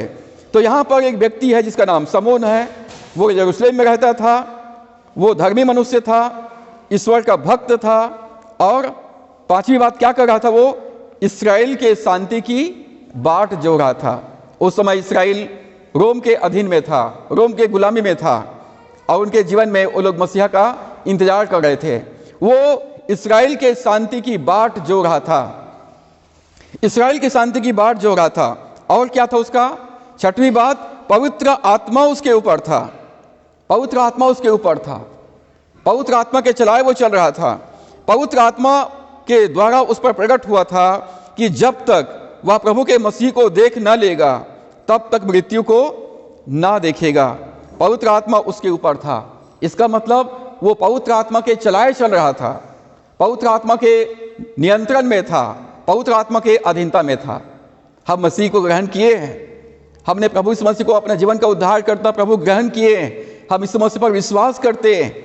परंतु प्रभु ने कहा मैं तुम्हें पवित्र आत्मा देता हूं, मैं तुमको सहायक देता हूं, तुम उसके अधीन में रहना, उसके अगुवाई में चलना, वो तुम्हारे साथ बना रहेगा। हमारे साथ पवित्र आत्मा है तो हमें पवित्र आत्मा के अधीनता में रहना है, पवित्र आत्मा के चलाए चलना है और उसके इच्छा को अपने जीवन में हमको पूरा करना है। तो पवित्र आत्मा उसके ऊपर में था। पवित्र आत्मा के द्वारा से उसके ऊपर यह प्रकट किया गया था कि जब तक तो मसीहा को देख नहीं लेगा, उद्धारकर्ता को देख नहीं लेगा, तब तक तो इस संसार को नहीं छोड़ेगा। तो यहाँ पर हम पाते हैं कि वो समोन यरूशलेम में रहता है, परमेश्वर का भय मानने वाला व्यक्ति है, धर्मी व्यक्ति है, परमेश्वर की आराधना करने वाला व्यक्ति है और आत्मा के नियंत्रण में रहता था। और सातवीं बात लिखा है 28 पद में, तो उसने उसे अपनी गोद में लिया और परमेश्वर का धन्यवाद करके कहा। वो समोन धन्यवादित था, वो परमेश्वर का धन्यवादित था। क्रिसमस की तैयारी पूरे महीने भर करना पड़ता है, पूरे महीना, उसके बावजूद भी तैयारी कंप्लीट नहीं होता है। बहुत सारे कार्य है जिसको हमको निपटाना है। मेरे मन में आया, प्रभु पौलुस कहता है कि जो मुझे सामर्थ्य देता है मैं उसमें सब कुछ कर सकता हूँ। तेरी सहायता से मैं अपने जीवन के हर कर्तव्य, हर एक जिम्मेदारी को मैं पूरा करने में सामर्थ्य रहूँगा। आप मुझे सामर्थ्य दीजिए। जब आज सुबह जब उठा तो मैंने कहा कैसे करना चाहिए क्रिसमस को शुरुआत, आज के दिन का शुरुआत कैसे करना चाहिए। मैं उठ करके नहाया धोया और अपनी पत्नी से कहा कि आओ बैठकर हम प्रार्थना करते हैं। और मैंने यही संदेश को पढ़ा और बैठकर परमेश्वर का धन्यवाद किया। परमेश्वर धन्यवाद, तेरी सहायता से हम आपका जन्म उत्सव आज मनाने के लिए इस संसार में हम जीवित हैं। तो परमेश्वर का धन्यवाद हमको करना है हर दिन के लिए, जीवन के हर परिस्थितियों में। यहाँ पर समोन परमेश्वर के लिए धन्यवादित था और परमेश्वर की स्तुति किया। और आठवीं बात हम पाते हैं, ये व्यक्ति कैसा था? 29 पद में, हे स्वामी अब तू अपने दास को अपने वचन के अनुसार शांति से विदा करता है। ये बहुत ही हम्बल व्यक्ति था, नम्र व्यक्ति था। राजा का बेटा कहाँ पैदा होता है? राजमहल में पैदा होता है। और यीशु मसीह जो राजाओं का राजा है, वो मेरे लिए और आपके लिए नम्र बन गया। और कहाँ पैदा हुआ? चरनी में पैदा हुआ, चरनी में पैदा हुआ। प्रभु यीशु मसीह ने अपने आप को नम्र किया। तो ये समौन जो था वो बहुत ही नम्र व्यक्ति था। वो कहता कि हे प्रभु, तू अपने दास को, अपने सेवक को शांति से विदा करता है। ये नम्र व्यक्ति था और समौन जो है परमेश्वर के प्रभुता को स्वीकार करता है और कहता कि तू अपने दास को अपने वचन के अनुसार शांति से विदा करता है। और उसके बाद जो लास्ट बात जो 33 से 35 पद में हम पाते हैं कि उन्होंने मरियम और यूसुफ को आशीष दिया, आशीष दिया। 33 पद में लिखा है, उसका पिता और उसकी माता इन बातों से जो उसके समय कही जाती थी आश्चर्य करते थे। तो उन्होंने मरियम और यूसुफ को आशीष दिया। 34 पद, तब समौन ने उनको आशीष देकर उसकी माता मरियम से कहा।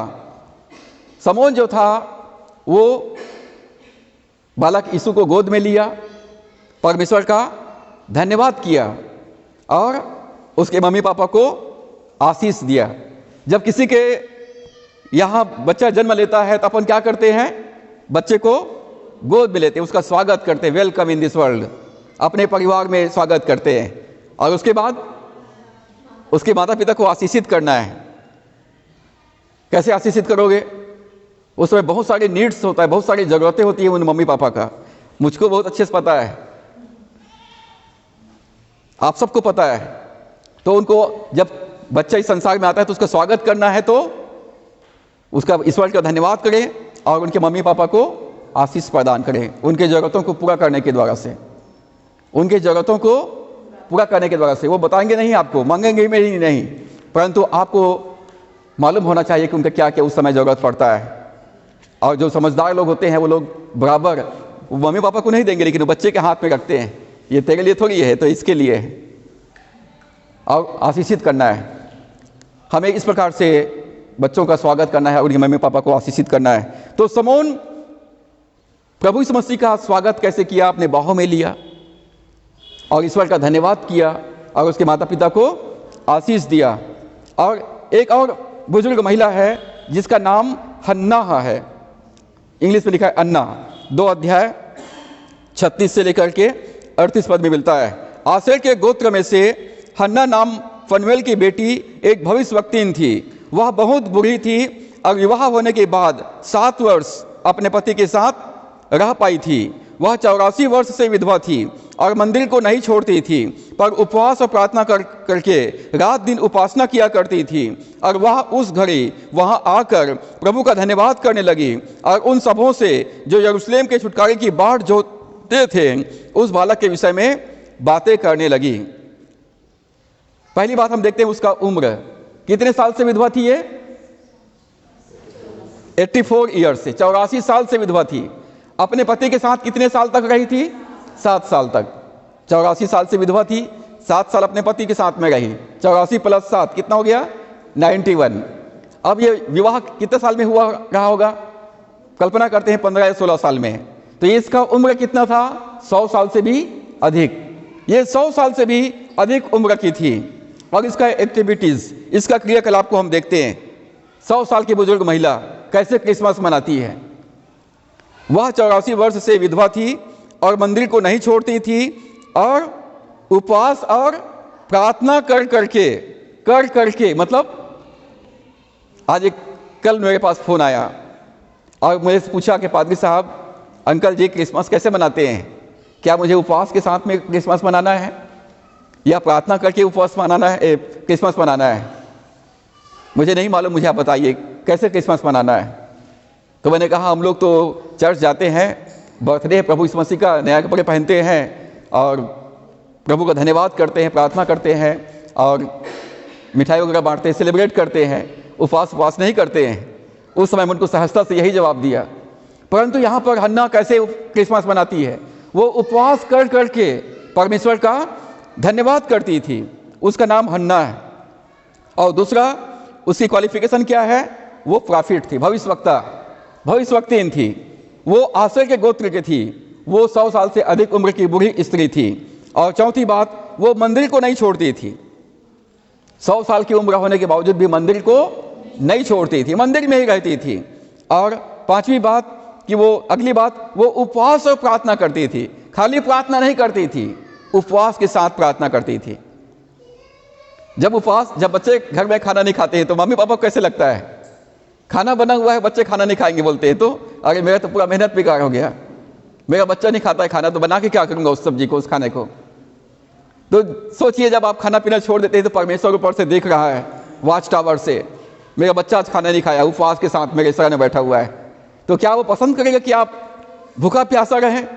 वो जितना जल्दी हो सकता है आपकी ज़रूरत को पूरा करने के लिए बेताब रहेगा कि आप अपना हड़ताल खत्म करें और आनंद मनाएं।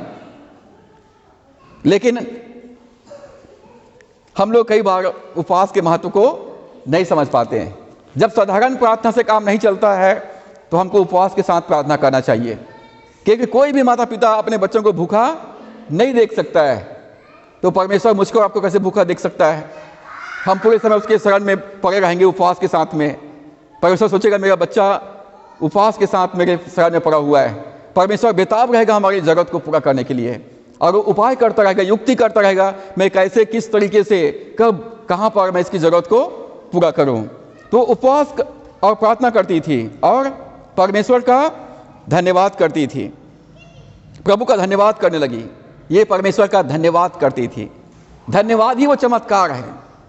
अपने जीवन में आश्चर्यक्रम चाहते हैं तो परमेश्वर के प्रति, अपने परिवार के प्रति, अपने कलीसिया के प्रति, अपने शहर के प्रति, अपने देश के प्रति आप धन्यवादित रहिए। अपने पड़ोसियों के प्रति, अपने सहकर्मियों के प्रति, अपने मम्मी पापा के प्रति, अपने भाई बहनों के प्रति, हर वो व्यक्ति जो आपके जीवन में परमेश्वर ने दिया है उसके लिए धन्यवादित रहिए। आप चमत्कार देखेंगे, क्योंकि चमत्कार करने वाला यीशु मसीह मेरे और आपके जीवन में रहता है। ये चमत्कार का कुंजी है धन्यवाद। तुम्हारी प्रार्थना, तुम्हारी विनती, तुम्हारा निवेदन धन्यवाद के साथ परमेश्वर के सम्मुख उपस्थित किया जाए। तो ये उपवास और प्रार्थना करती थी, परमेश्वर का धन्यवाद करती थी, परमेश्वर की स्तुति करती थी, और अंतिम बात वो 38 पद में, और वह उस घड़ी वहां आकर प्रभु का धन्यवाद करने लगी और उन सबों से जो यरूशलेम के छुटकारे की बाट जोते थे उस बालक के विषय में बातें करने लगी। किसके विषय में बातें करने लगी? बालक के विषय में, प्रभु यीशु मसीह के विषय में, उद्धारकर्ता के विषय में, राजा के विषय में, मसीहा के विषय में बातें करने लगी। तो हमें प्रभु यीशु मसीह के बारे में बातें करना है लोगों को। क्रिसमस ही वो सब बेस्ट समय होता है। आप उनको कैलेंडर दे करके, ग्रीटिंग कार्ड्स दे करके, कोई गिफ्ट दे करके, पकवान दे करके, अपने घर में टी पार्टी के रूप में आमंत्रित करके बालक यीशु की चर्चा कीजिए। आप क्रिसमस क्यों मनाते हैं? क्रिसमस का क्या महत्व है? वो जरूर उस समय सुनेंगे, जरूर सुनेंगे, और आप एक सुसमाचार सुनाएंगे तो हो सकता है कि एक आत्मा आपके इस क्रिसमस मनाने के द्वारा से बचाया जा सके। बहुत सारे लोग क्रिसमस में मनमाने खर्च कर लेते हैं, उधारी में चले जाते हैं, साल भर तक कर्जा चुकाते रहते हैं। क्रिसमस का मतलब उनके लिए ऐसा होता है। खुशी बोलती है क्रिसमस का मतलब, बोल दो, क्रिसमस का मतलब क्या है? पूरा खानदान बैठ के काम करो और पकवान बनाओ और बांटो, ये क्रिसमस है। पूरा थक के चूर रहते हैं लोग बाग, यह है क्रिसमस। तो क्रिसमस जो है लेने का नहीं, परंतु ये देने का है, देने का है। तो हमको लोगों को प्रभु यीशु मसीह देना है, तो देने का एक माध्यम चाहिए। गोली को चलाने के लिए बंदूक चाहिए, तो प्रभु यीशु मसीह देने के लिए ये प्रार्थना मीटिंग भी है, गिफ्ट भी होता है। आप अलग अलग माध्यम से प्रभु यीशु मसीह को दे सकते हैं। और पांचवा व्यक्ति जिन्होंने क्रिसमस मनाया वो है स्वयं मरियम। जब मरियम के पास जिब्राइल स्वर्गदूत आया और उसको संदेश सुनाया कि मरियम तू स्त्रियों में धन्य है, ये पवित्र स्त्री है, ये कुंवारी स्त्री है, ईश्वर का भक्त है, राजा दाऊद के खानदान से आती है, राजघराने का खून उसके अंदर में है, और उसके पास स्वर्गदूत आकर कहता है मरियम तू स्त्रियों में धन्य है, आशीषित है, क्योंकि परमेश्वर का अनुग्रह तेरे ऊपर हुआ है। हर एक बहनें, अब बहनों के लिए तो बहन लोग सुन लीजिए, यदि आप हर एक महिलाओं में आशीषित होना चाहते हैं, हर एक स्त्रियों में आशीषित होना चाहते हैं, तो मरियम के जीवन से सुनिए कि क्रिसमस कैसे मनाई। मरियम के को सुसमाचार सुनाया गया, परमेश्वर की आत्मा तुझ पर उतरेगा, परमेश्वर की आत्मा तुझ पर छाया रहेगा, और इसलिए जो पुत्र उत्पन्न होने वाला है वो परम प्रधान परमेश्वर का पुत्र कहलाएगा, वो तेरा बेटा नहीं कहलाएगा। किसका बेटा कहलाएगा? परमेश्वर का पुत्र कहलाएगा। तो मरियम क्या बोलती है? देख, मैं तो प्रभु की दासी हूं, मैं तो उसकी दासी हूं, मुझे तेरे वचन के अनुसार हो। उन्होंने अपने आप को समर्पित कर दी, अपने आप को समर्पित कर दी कि परमेश्वर का वचन उसके जीवन में पूरा हो जाए। मरियम ने वचन का स्वागत किया, मरियम ने वचन पर विश्वास किया और अपने आप को समर्पित कर दी। और मरियम ने कहा, देख, जो वचन परमेश्वर की ओर से होता है वो प्रभावशाली, वो प्रभाव रहित नहीं होता। मतलब परमेश्वर का वचन पावरफुल है, एक एक वचन पावरफुल है। एक शब्द का 70 मीनिंग हो सकता है, मतलब एक पद का 70 मैसेज बनाया जा सकता है। और इसको मैं खुद अनुभव किया हूँ। मैं इसी अध्याय से कितने बार प्रचार कर चुका हूँ और हर बार नया होता है, हर बार उसका मीनिंग नया निकल जाता है। मतलब एक शब्द का, वचन का 70 टाइम्स उसका अनुवाद किया जा सकता है। और इसलिए परमेश्वर के वचन का उत्पत्ति से प्रकाशित वाक्य तक 70 बार यदि उसका अनुवाद किया जाए, 70 अर्थ निकाला जाए, तो पूरे जगत में वचन नहीं समाएगा। तो वचन परमेश्वर की ओर से जो होता है वो प्रभाव रहित होता है। वचन को एक्सेप्ट करें। मरियम क्या करती थी? वचन को कहाँ रखती थी? लूका 2 अध्याय उसका 19 पद लिखा है, परंतु मरियम ये सब बातें अपने मन में रखकर सोचती रही। जब मरियम को मालूम हुआ कि वो गर्भवती होगी और जो पुत्र उत्पन्न होने वाला है वो परमेश्वर का पुत्र कहलाएगा, और उसको एक चिन्ह दिया गया कि तेरी कुटुंबनी इलिशिबा जो बुजुर्ग है, जो बांझ स्त्री है, वो भी गर्भवती है, उसका 6वां महीना चल रहा है। तो मरियम तुरंत विजिट करने के लिए अपने कुटुंबनी इलिशिबा के पास जाती है और इलिशिबा उसका स्वागत करती है कि मेरे प्रभु की माता मेरे घर मुझसे मिलने के लिए आई है। कंफर्म हो गया, मेरे प्रभु की माता मेरे से मिलने आई है। और तब मरियम को यह पता चलता है कि मैं प्रभु की ओर से चुनी गई स्त्री हूँ, तो मरियम कहती, मेरा प्राण प्रभु की बड़ाई करता है और मेरा मन मेरे उद्धारकर्ता परमेश्वर में प्रसन्न है। मरियम प्रभु का स्वागत करती है, प्रभु का स्तुति गान करती है और परमेश्वर की महिमा करती है। और सब बातें परमेश्वर वचन को कहाँ रखती है? अपने मन में रखती है, अपने मन में रखती है। मरियम जो है, जब चरवाहों ने आकर दर्शन किया और चरवाहों ने स्वर्गदूतों की बातें बताई, तो मरियम सब वचन को अपने मन में रख ली। उसके बाद 51 पद, तब वह उनके साथ गया और नासरत में आया और उनके वश में रहा, और उसकी माता ने सब बातें अपने मन में रखी। जब प्रभु यीशु मसीह के साथ वो लोग मंदिर में फसह का त्योहार मनाने के लिए गए थे और बालक यीशु वहाँ के याजकों और महायाजकों के साथ बातें कर रहे थे, तो मरियम जो है, प्रभु यीशु मसीह ने कहा कि क्या तुम्हें नहीं मालूम कि मुझे अपने पिता के घर में होना अवश्य है? तुम लोग मुझे क्यों ढूंढ रहे थे? तो मरियम ये सब बातों को अपने मन में रखी। परमेश्वर के वचन को अपने मन में रखिए और फालतू बातों को मन में मत रखिए, बुरी बातों को अपने मन में मत रखिए, वचन को अपने मन में रखिए। मरियम सब बातों को अपने मन में रखकर सोचती रही, मतलब मनन करती रही, विचार करती रही, और मरियम जो है प्रभु के साथ हमेशा बने रही। मरियम स्वयं प्रभु यीशु मसीह की विश्वासनी बन गई। नम्रता और दीनता के साथ उन्होंने अपने आप को समर्पित कर दी और वचन कहाँ दे धारण किया? मरियम के गर्भ में दे धारण किया। मरियम को सौभाग्य मिला कि वो प्रभु यीशु मसीह का, बालक यीशु का परवरिश करे, उसकी देखभाल करे। दाऊद राजा कहता है भजन 119:11 पद में, मैंने तेरे वचन को अपने हृदय में रख छोड़ा है कि तेरे विरुद्ध पाप ना करो। वचन को अपने मन में रखे रहेंगे तो दाएं बाएं यदि हम गलती से भी मोड़ना चाहेंगे भी, तो वचन हमको मोड़ने नहीं देगा, वचन हमको सुरक्षा प्रदान करेगा। और यहोशू 1 अध्याय के 8 पद में लिखा है, व्यवस्था की यह पुस्तक तेरे चित्त से कभी भी उतरने ना पाए, रात और दिन इस पर ध्यान करते रहना, मनन करते रहना, सोचते रहना, जो कुछ इसमें लिखा है उसके अनुसार चलने के लिए सावधान रहना, तब तेरे सारे काम सफल होंगे, सारे काम सफल होंगे।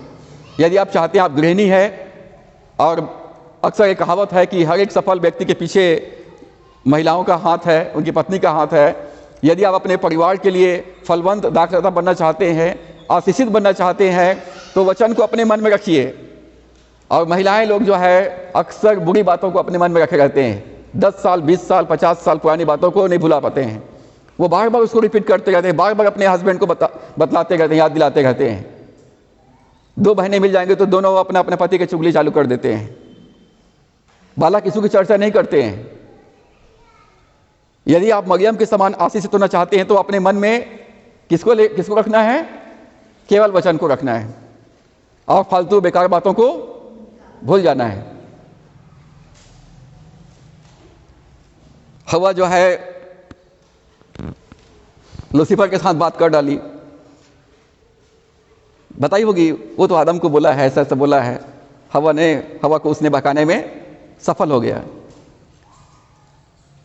इसलिए फालतू बेकार बातें मत करो, वचन को बोलिए, नम्रता के साथ वचन को अपने मन में रखिए, वचन को सोचिए, वचन क्या कहता है, मेरा जीवन, मेरा व्यवहार, मेरा कार्य, मेरी सेवा, मेरा ड्यूटी कैसा होना चाहिए, आप ऐसा सोचिए।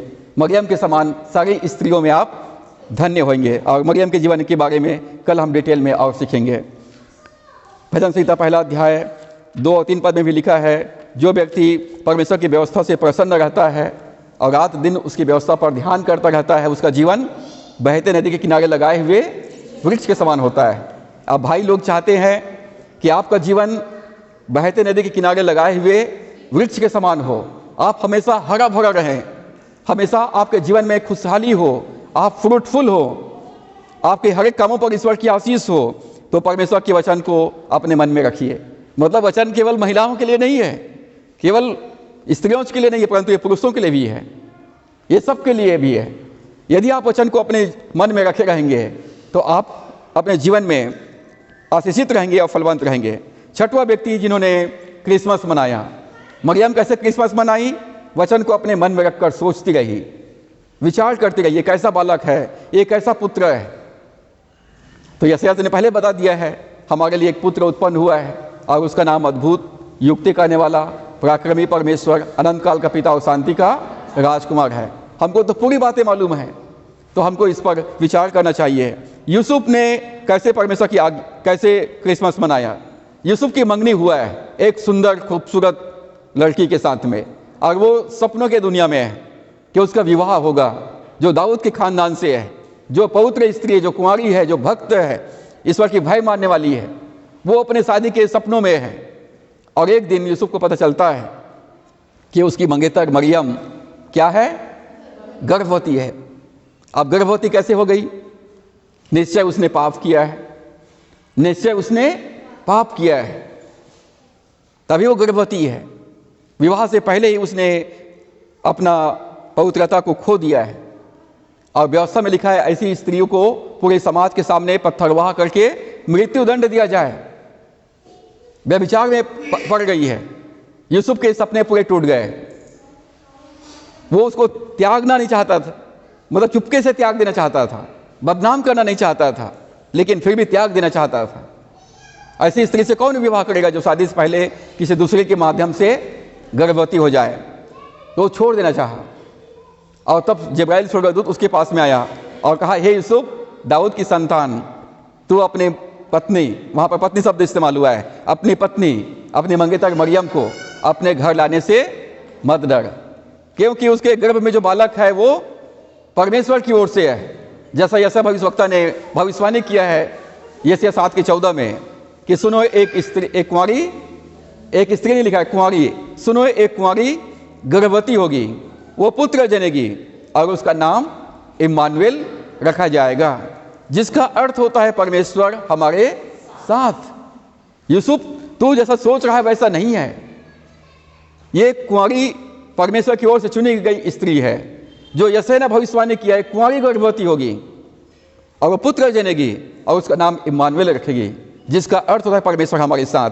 परमेश्वर मरियम के गर्भ के द्वारा से देह धारण करने वाला है और तू उसका गार्जियन रहेगा, उसका देखभाल करना, मरियम का भी देखभाल करना और उसके द्वारा से उत्पन्न होने वाले बालक यीशु का भी देखभाल करना, और तुम उसका नाम यीशु रखना, क्योंकि वह अपने लोगों का उनके पापों से उद्धार करेगा। जब यूसुफ को यह संदेश मिला, स्वर्गदूत के माध्यम से सपने में मिला, तो यूसुफ ने क्या किया? तुरंत मरियम को अपने घर ले आया। विवाह तक इंतजार नहीं किया उसने कि उसके माता पिता ने भी उसको छोड़ देगा, परिवार भी त्याग देगा, समाज में उसको कलंकित और ना जाने क्या क्या नाम दिया जाएगा। यूसुफ ने तुरंत जाकर अपने घर में मरियम को ले आया और एक पिता के समान, एक गार्जियन की तरह मरियम का देखभाल करता रहा। और जब बालक यीशु का जन्म हो गया उसके बाद उन्होंने विवाह करके उनके बाद उनके स्वाभाविक संतान हुए होंगे।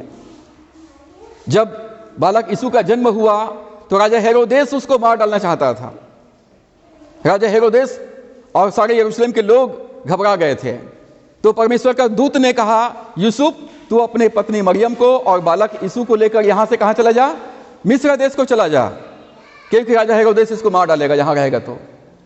अब देखो, एक तो उसका पत्नी शादी से पहले गर्भवती हो गई, बच्चे भी जन्म ले लिए, अब उस बच्चे को देखभाल करने के लिए उस अपना देश छोड़ के दूसरे देश में जाना है, मिस्र देश में जाना है और वहीं रहना। जब तक तुमको आने के लिए ना कहूँ तब तक तुम वहीं रहना। और लगभग 2 साल तक यूसुफ जो है वहीं पर मिस्र देश में रहा। अब मिस्र देश में जाकर के यूसुफ ने क्या खाया होगा, क्या पहना होगा, कहाँ रहा होगा, उसके लिए व्यवस्था कैसे किया परमेश्वर ने। उसके पहले कौन आया था? ज्योतिषी लोग आए थे, बालक यीशु को दर्शन किए और सोना, लोभान और गंधरस की भेंट चढ़ाई। बोले सब भेंट को ले, बच्चे को ले, इसकी माँ को ले, और मिस्र देश में तब तक रहना जब तक मैं तुझे वापस आने के लिए ना कहूँ। और उसके बाद 2 साल के बाद स्वप्न में परमेश्वर से फिर से उसको आदेश मिला, अब तो इस बालक को और अपनी पत्नी मरियम को लेकर अपना देश नासरत में लौट जा, क्योंकि जो इस बालक की खोज में है, जो उसको मार डालना चाहते हैं, वो अब इस दुनिया में नहीं गए। तो यूसुफ जो है फिर से बालक यीशु को और मरियम को लेकर अपना घर नासरत में आया, और इसलिए प्रभु यीशु मसीह क्या कहलाया? नासरी कहलाया। नासरत का रहने वाला नासरी कहलाया। यहाँ पर हम यूसुफ की आज्ञाकारिता को देखते हैं। क्रिसमस का मतलब यूसुफ के पास यदि जाएंगे तो बोलता है प्रभु यीशु मसीह की आज्ञा पालन करना, आज्ञाकारिता। और आज्ञाकारिता के बिना हम आशीषित नहीं हो पाएंगे। आज्ञाकारिता ही वो चाबी है, वो योग्यता है जिसके द्वारा से हम परमेश्वर की प्रतिज्ञाओं को पाते हैं, परमेश्वर की आशीष को प्राप्त करते हैं। कोई भी जॉब के लिए जब हम अप्लाई करते हैं तो वहाँ पर हम देखते हैं कि क्वालिफिकेशन को देखते हैं, क्या योग्यता मांगी गई है, और यदि योग्यता को आप पूरा करते हैं तो जॉब के लिए अप्लाई कर सकते हैं। और उसी प्रकार से जब परमेश्वर के प्रतिज्ञाओं को हम कोटेशन देते हैं, परमेश्वर आपने अपने वचन में ऐसा कहा है, तो परमेश्वर कहता है उसमें कंडीशन भी तो है, उसमें शर्त भी तो है, उसमें योग्यता यदि तुम पूरा करते हो तो मैं अपने प्रतिज्ञाओं को पूरा करने के लिए उत्सुक हूं। तो आज्ञाकारिता आशीष पाने का क्वालिफिकेशन है, आशीष पाने की योग्यता आज्ञाकारिता है, आज्ञा पालन। यूसुफ आज्ञा पालन करने के लिए तैयार रहा। प्रभु यीशु मसीह ने अपने चेलों से कहा यूहन्ना 14 के 15 पद में, यदि तुम मुझसे प्रेम रखते हो तो मेरी आज्ञाओं को मानोगे। यदि शब्द इस्तेमाल हुआ, यदि तुम मुझसे प्रेम रखते हो तो मेरी आज्ञाओं को मानोगे। इसका मतलब यदि मैं परमेश्वर के आज्ञा पालन नहीं करता तो मैं परमेश्वर से प्रेम नहीं करता हूं, और यदि मैं परमेश्वर से प्रेम नहीं करता हूं तो मैं ठनठनाता हुआ पीतल और झंझनाता हुआ जहां जो केवल दिखावा है, मेरा जीवन टोटली दिखावा है। प्रभु ने कहा, और वचन में भी लिखा है, यदि कोई प्रभु यीशु मसीह से प्रेम ना करे तो वो श्रापित है। यदि आशीषित होना है तो परमेश्वर से प्रेम करना है। परमेश्वर से प्रेम का मतलब क्या होता है? उसकी आज्ञाओं का पालन करना। आज्ञा पालन करने से मुझको और आपको क्या मिलेगा? आशीष मिलेगी। हम आशीष पाने के पात्र बन जाते हैं। आशीष पाने की योग्यता आज्ञाकारिता है। और सातवां व्यक्ति अंतिम आज के लिए जो क्रिसमस मनाया वह है ज्योतिषी लोग। ज्योतिषी लोग यहूदी नहीं थे, ये लोग जो है बहुत ही गरीब भी नहीं थे, ये लोग बहुत ही बुद्धिमान लोग थे, इंटेलिजेंट लोग थे, और ये लोग धनी लोग थे, राजा के जैसे लोग थे। ये लोग सच्चाई की खोज करने वाले लोग थे। ज्योतिषी लोग एक धनी लोग थे, इसको वाइस मैन कहा गया है, बुद्धिमान कहा गया है। पहले क्रिसमस साधारण लोगों ने मनाया, चरवाहों ने क्रिसमस मनाया, फिर हेवनली बीइंग्स स्वर्गदूतों ने क्रिसमस मनाया, उसके बाद एक भक्त व्यक्ति ने क्रिसमस मनाया, फिर जो भविष्यवक्ता है हन्ना वो क्रिसमस मनाई, मरियम ने प्रभु का स्वागत करके और अपना आप को समर्पित करके क्रिसमस मनाई, यूसुफ आज्ञाकारिता के द्वारा क्रिसमस मनाया, और ये बुद्धिमान लोग, धनी लोग, यीशु मसीह केवल गरीबों के लिए नहीं आया, यीशु मसीह केवल गरीबों के लिए नहीं आया, परंतु यीशु मसीह सारे मानव जाति के लिए आया है। सब लोगों के लिए होगा, धनी लोगों के लिए भी होगा, अमीर लोगों के लिए भी होगा। अब अमीर लोग गरीब व्यक्ति का नहीं सुनते हैं, अमीर लोग गरीब व्यक्ति का नहीं सुनते हैं, और बुद्धिमान लोग अनपढ़ लोगों की बात को नहीं सुनते हैं। अब धनवानों को सुसमाचार सुनाना है और बुद्धिमान लोगों को सुसमाचार सुनाना है, तो आपको बुद्धिमान भी बनना पड़ेगा और आपको धनवान भी बनना पड़ेगा, क्योंकि निर्धन की बातें तुच्छ समझी जाती है। वो अच्छी बात भी बोलेगा तो निर्धन व्यक्ति की बात कोई नहीं मानेगा। यदि अमीरों को सुसमाचार सुनाना है तो आपको अमीर बनना पड़ेगा, बुद्धिमानों को सुसमाचार सुनाना है तो आपको बुद्धिमान बनना पड़ेगा। तो ये ज्योतिषी लोग अमीर भी है और बुद्धिमान भी है। इन्होंने सच्चाई की खोज में थे और ये लोग एक तारे का पीछा करते हुए यरूशलेम तक पहुंचे, भोर का तारा। मूसा ने भविष्यवाणी किया था कि परमेश्वर यहूदा से एक तारा उदय होगा। एक तारा उदय हुआ और वो ज्योतिषियों की अगुवाई करते हुए उनको यरूशलेम में लेकर के आया। तारे का पीछा करते करते आए और जब यरूशलेम में पहुंचे तो लगभग ये 2 महीने की यात्राएं थी और ये लोग ऊँटों पर सवारी करके पूर्व दिशा से आए। और भारत कहाँ पर है? विश्व के नक्शे में कहाँ पर है? पूर्व दिशा में है। और बहुत सारे लोग ऐसा कहते हैं कि भारत से भी एक ज्योतिषी, एक बुद्धिमान व्यक्ति गया था। अब कितने गए, कितने लोग गए? मत्ती बोलते हैं कि 3 ऐसा आया, ऐसा तो नहीं लिखा है बाइबल में। मत्ती 2 अध्याय, कई ज्योतिषी, 2 अध्याय का। हेरोदेस राजा के दिनों में जब यहूदिया के बैतलहम में यीशु का जन्म हुआ तो पूर्व से कितने ज्योतिषी? कई ज्योतिषी यरूशलेम में आकर पूछने लगे। कई लोग आए होंगे, मतलब बहुत सारे लोग खोज कर रहे थे। कई ज्योतिषी आए, जैसे एक स्वर्गदूत ने चरवाहों को संदेश दिया, लेकिन आसमान में पूरे स्वर्गदूतों की सेना था। तो कई ज्योतिषी यरूशलेम में आए, परंतु सोना, लोभान और गंधरस 3 भेंट चढ़ाया, मतलब 3 ज्योतिषी आए, ऐसा हम लोग मन में कल्पना करते हैं। फोटो में भी 3 ज्योतिषी ही दिखाई देता है, ये कल्पना है मात्र, ऐसा विचार हम करते हैं। परंतु बाइबल कहती कई ज्योतिषी आए। ये लोग पूर्व दिशा से आए, पहले यरूशलेम में आए और लोग सोचे कि राजा का जन्म राजा के घर में होना चाहिए। वो लोग डायरेक्ट राजा हेरोदेस के घर में चले गए। अब बोले राजा का जन्म राजा के घर में हुआ होगा, तो वो लोग राजा हेरोदेस के पास उनके महल में चले गए। राजा हेरोदेस तो ऐसी सन की आदमी था, तो बोलता है मेरे रहते हुए और कौन सा राजा पैदा हो गया? बोले यहूदियों का राजा पैदा हुआ है, उसका दर्शन करने के लिए हम लोग आए और उसके तारे का पीछा करते हुए हम लोग आए। यहूदियों का राजा, यहूदा का राजा तो मैं हूँ, मेरे रहते और कोई कौन सा राजा पैदा हो गया? राजा हेरोदेस घबरा गया और साथ में उनके सारे अधिकारी लोग घबरा गए, और कौन सा राजा पैदा हो गया है? राजा हेरोदेस घबरा गया। जब आप यीशु मसीह का खोज करेंगे तो शैतान घबरा जाता है, शैतान के सारे एजेंट्स घबरा जाते हैं और आपको हर संभव कोशिश करेंगे रोकने के लिए कि आप सच्चाई तक ना पहुंच सकें। जैसे ही यीशु मसीह की खोज चालू करेंगे शैतान घबराने लगता है। जैसे ही आप प्रार्थना करना चालू करते हैं शैतान घबराता है। जैसे ही आप तारे का पीछा करने चालू करते हैं शैतान घबराता है। शैतान के सारे एजेंट घबराते हैं और वो आपको रोकने के लिए हर संभव प्रयत्न करेंगे। तो हमको इस बात को जानना है। ज्योतिषी लोग ने राजा हेरोदेस के महल में चले गए, वहाँ जा करके बोला यहूदियों का राजा जिसका जन्म हुआ है कहाँ है? क्योंकि हमने उसका दर्शन करने के लिए आए हैं, उसके तारे का पीछा करते हुए आए हैं। सारा यरूशलेम घबरा गया, राजा हेरोदेस घबरा गए। उन्होंने सच्चाई की खोज किया और प्रभु यीशु मसीह ने प्रतिज्ञा किया है, ढूंढोगे तो पाओगे, ढूंढो तो मिलेगा। अब मैं कहता हूँ कोई सामान यदि मिसिंग है तो तब तक खोजते रहो जब तक कि वो मिल न जाए। खोजना बंद नहीं करना है। एक बार खोज के आ गए नहीं मिला, दोबारा खोजो, तीसरी बार जाओ, चौथी बार जाओ, वहीं पर है सामान, आसपास ही है, आपको दिखाई नहीं दे रहा है। मैं बोलता प्रभु अब तो चश्मा भी चढ़ गया है, तो एक काम कर मुझे आप ही बता दो कहाँ पर है, वो जगह मुझे याद दिला दो। और प्रभु एग्जैक्ट वो जगह, वो स्थल दिखा देता है। तो उन्होंने खोज किया और प्रभु यीशु मसीह ने मत्ती 6 में कहा पहले तुम परमेश्वर के राज्य और धार्मिकता की खोज करो तो सब वस्तुएं तुम्हें मिल जाएंगी, तो सब वस्तुएं मिल जाएंगी। उन्होंने खोजा यीशु को पाया और उनका स्वागत किया, प्रभु यीशु मसीह का स्वागत किया और उन्होंने प्रभु की आराधना किया, दंडवत किया, उसकी आराधना किया। उसकी आराधना करने के बाद उन्होंने उसको भेंट अर्पित किया। भेंट में क्या चढ़ाया? सोना, लोभान और गंधरस की भेंट चढ़ाया। परमेश्वर का संदेश सुना और आज्ञाकारिता के द्वारा से प्रत्युत्तर दिया। ज्योतिषियों से कहा अब वापस हेरोदेस के पास मत जाना। हेरोदेस ने क्या बोला था?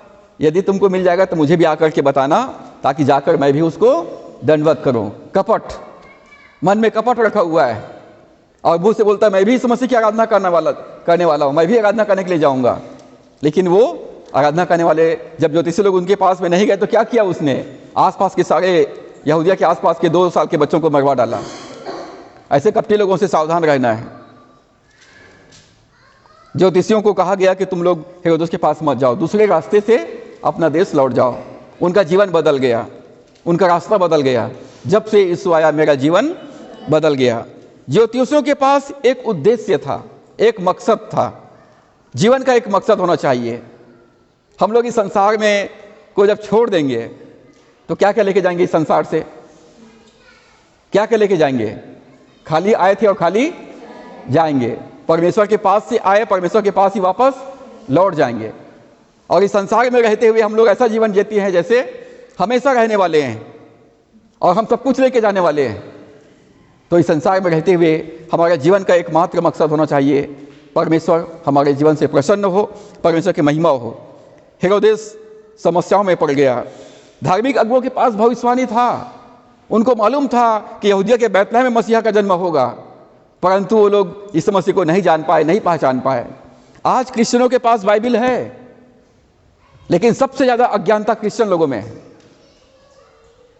वो इस मसीह को जान नहीं पा रहे, पहचान नहीं पा रहे हैं। अन्य जाति के लोग प्रभु इस मसीह को खोजते हुए भीड़ के भीड़ चले आ रहे हैं और इस बात से शैतान परेशान है। लोग धारा के न्याय प्रभु के पास में आ रहे हैं। उस समय के जो धार्मिक अगुवे थे उनके पास भविष्यवाणी था, उनके पास पुस्तकें थी, बाइबल था, परंतु वो लोग उद्धारकर्ता को नहीं जान पाए, नहीं पहचान पाए। और आज यही स्थिति हमारे समाज में देखने को मिलता है। ज्योतिषी, वाइसमैन, ये लोग यहूदी नहीं थे, परंतु सच्चाई की खोज में थे। सच्चाई को पाया, स्वीकार किया और उन्होंने उसको आराधना किया और उनका जीवन बदल गया। तो हमने देखा कि क्रिसमस हमको कैसे मनाना है। चरवाहों ने संदेश सुना, प्रभु बालक यीशु को देखा और घर घर जाकर सुसमाचार सुनाया। स्वर्गदूतों ने क्रिसमस मनाया, संदेश सुनाया और परमेश्वर की महिमा किया। सिमोन ने बालक यीशु को अपनी आंखों से देखा और परमेश्वर का धन्यवाद किया, उनके माता पिता को आशीषित किया और प्रभु की गवाही दिया। हन्ना जो 100 साल से अधिक बुजुर्ग महिला थी, उपवास और प्रार्थना कर करके वो मसीहा का इंतजार कर रही थी और बालक यीशु को लेकर के प्रभु का धन्यवाद की और उद्धारकर्ता के बारे में पूरे लोगों को बताई। मरियम ने वचन को स्वीकार की, अपने आप को समर्पित कर दी और परमेश्वर के वचन को अपने मन में रखी। यूसुफ ने परमेश्वर के आज्ञाकारिता के द्वारा से रिस्पॉन्स दिया और वाइसमैन, बुद्धिमानों ने वचन को अनुसार खोज किया, पाया और उसको आराधना किया। उनका जीवन बदल गया। ज्योतिषियों का जीवन बदल गया। हम लोग क्रिसमस मनाएं और मनाते आए हैं। हमारा भी जीवन में परिवर्तन होना चाहिए। हमारे क्रिसमस मनाने के द्वारा से, इस क्रिसमस पर्व के माध्यम से लोग बार बार सुनने पाए कि आज यीशु मसीह का जन्मदिन है। बार बार सुनाने का अवसर प्रभु हमको दे रहा है ताकि कोई भी आत्माएं नाश ना हो। सो परमेश्वर इन वचनों के द्वारा से हम सबको आशीष प्रदान करे। हम इस समय गीत नंबर 546 इस गीत को हम गाएंगे और सामने आकर अपना भेंट हम प्रभु को अर्पित करेंगे। 546 हम तीन राजा पूरब की शान। बोले हम तीन राजा पूरब की शान, भेंट चढ़ाने लाते हैं दान। तारा देखते पार हम जाते, पर्वत रेगिस्तान। हाँ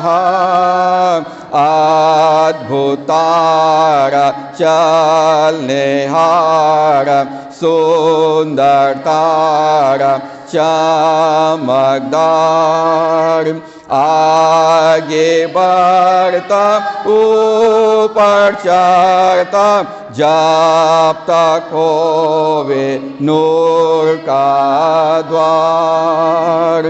यीशु जन्मा है दाऊद के ग्राम सोना लाता राजा के नाम अधिकारी सदा रहेगा होवे उसको प्रणाम। हाँ अद्भुत तारा चलनेहारा सुंदर तारा चमकदार आगे बढ़ता ऊपर चढ़ता जब तक होवे नूर का द्वार।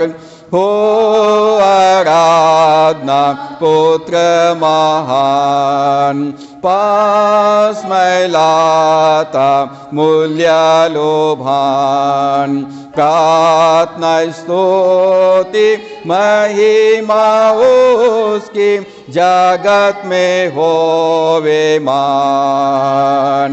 हाँ अद्भुत तारा चलनेहारा सुंदर तारा चमकदार आगे बढ़ता ऊपर चढ़ता जब तक होवे नूर का द्वार। हो आराधना पुत्र महान पास में लाता मूल्य लोभान प्रार्थना स्तुति महिमा उसकी जगत में होवे मान। हाँ अद्भुत तारा चलनेहारा सुंदर तारा चमकदार आगे बढ़ता ऊपर चढ़ता जब तक होवे नूर का द्वार। यीशु आप है पुनरुत्थान करो अब महिमा स्तुति और गान सृष्टि गाओ और ललकारो मृत्यु पर है जयवान। अद्भुत तारा चलनेहारा सुंदर तारा मकदार आगे बढ़ता ऊपर चढ़ता जब तक होवे नूर का द्वार। आराधना के पश्चात क्रिसमस ट्री सेलिब्रेशन है तो आप लोग 10 मिनट के लिए और रुक जाएंगे ताकि हम बच्चों को गिफ्ट हम दे सकें और आप सबके लिए स्वीट्स का इंतज़ाम है और सभी परिवार के लिए नया साल का कैलेंडर है। तो आप लोग क्रिसमस सेलिब्रेशन के बाद आप लोग अपना घर जा सकेंगे। आइए हम दुआ करें। सर्वशक्तिमान परमेश्वर, हम धन्यवाद करते हैं पिता, आपने संपूर्ण मानव जाति से प्रेम किया और ऐसा प्रेम किया प्रभु कि अपना एकलौता पुत्र को दे दिया ताकि जो कोई उस पर विश्वास करे वो नाश न हो परंतु अनंत जीवन को प्राप्त करे।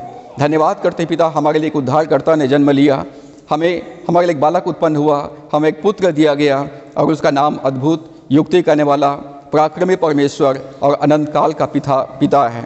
धन्यवाद करते हैं प्रभु यीशु, आप हमें जीवन में सौभाग्य दिया कि हम 2021 में आपका जन्म उत्सव अपने परिवार के साथ, अपने कलीसिया के साथ हम मना सकें। प्रभु हम अपना जीवन आपके हाथों में सौंपते हैं। हमारे जीवन की हर एक भूल चूक पाप अपराधों को आप क्षमा करें, अपने लहू से धोकर हमें शुद्ध पवित्र करें। हमारे जीवन में आए प्रभु, हमारे जीवन के द्वारा से प्रभु आपकी महिमा प्रकट हो। पिता परमेश्वर आपकी भलाई हमारे जीवन से प्रकट होने पाए और इस संसार के लोग हमारे जीवन में पिता परमेश्वर आपको देखने पाए, पहचानने पाए। हम दुआ करते हैं पिता परमेश्वर, जो वचनों पे बीज बोया गया है हर एक के जीवन में 30 गुना, 60 गुना, 100 गुना तक फल लाने पाए, ताकि हम सब पिता परमेश्वर आपका कृष्ण जयंती, क्रिसमस सेलिब्रेशन हम कर सकें और आपके नाम की महिमा और प्रशंसा करने पाएँ। जितने भाई बहने बच्चे यहाँ पर उपस्थित हैं, मैं दुआ करता हूँ प्रभु हर एक को आप शांति, आनंद और अपनी उपस्थिति प्रदान करें। पिता परमेश्वर, जो लोग दुखित हैं, शोकित हैं, प्रभु उनको शांति प्रदान करें। जो बीमारी से, दुर्बलताओं से ग्रसित है, प्रभु उनको छुटकारा, चंगाई और जीवन प्रदान करें। दया करें पिता परमेश्वर, पूरे विश्व के लोग प्रभु इस मसीह का को जान सके, पहचान सके और उसका स्वागत कर सके और इस मसीह को अपना जीवन का उद्धार करता प्रभु स्वीकार करके अनंत जीवन का भागी बनने पाए। जो आशीषें आपने हमको दिया पिता, उसमें से थोड़ा सा हिस्सा आपके राज्य के विस्तार के लिए आपके सम्मुख लाए हैं। इन भेंटों को और धन्यवाद के भेंटों को आप ग्रहण करें, इसको आशीषित करें और अपनी सेवा में, अपनी महिमा में इस्तेमाल करें। होने दे पिता, इसके द्वारा से आपके राज्य की बढ़ती हो और अनेक आत्माएं इसके द्वारा से बचाई जा सके। जिन्होंने अपनी कमी घटी में से भेंट अर्पित किए, मैं दुआ करता हूँ पिता उनकी कमाई पर आपकी आशीष हो, उनकी सेवा पर आपका आशीष हो, उनका भंडार सदा भरपूर रहे और मल्टीप्लाई उनके बीजों का पिता परमेश्वर होने पाए। हम धन्यवाद करते हैं, आपने हमारी प्रार्थना को सुना है। आगे के समय को, जीवन को, संपूर्ण परिस्थितियों को आपके हाथों में सौंपते हुए दुआ उद्धार करता प्रभु यीशु के नाम से मांगते हैं, आमीन।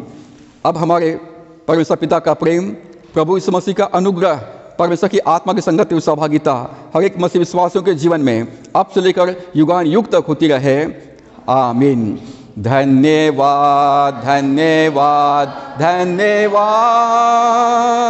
सारी आशीषों के सोते धन्यवाद।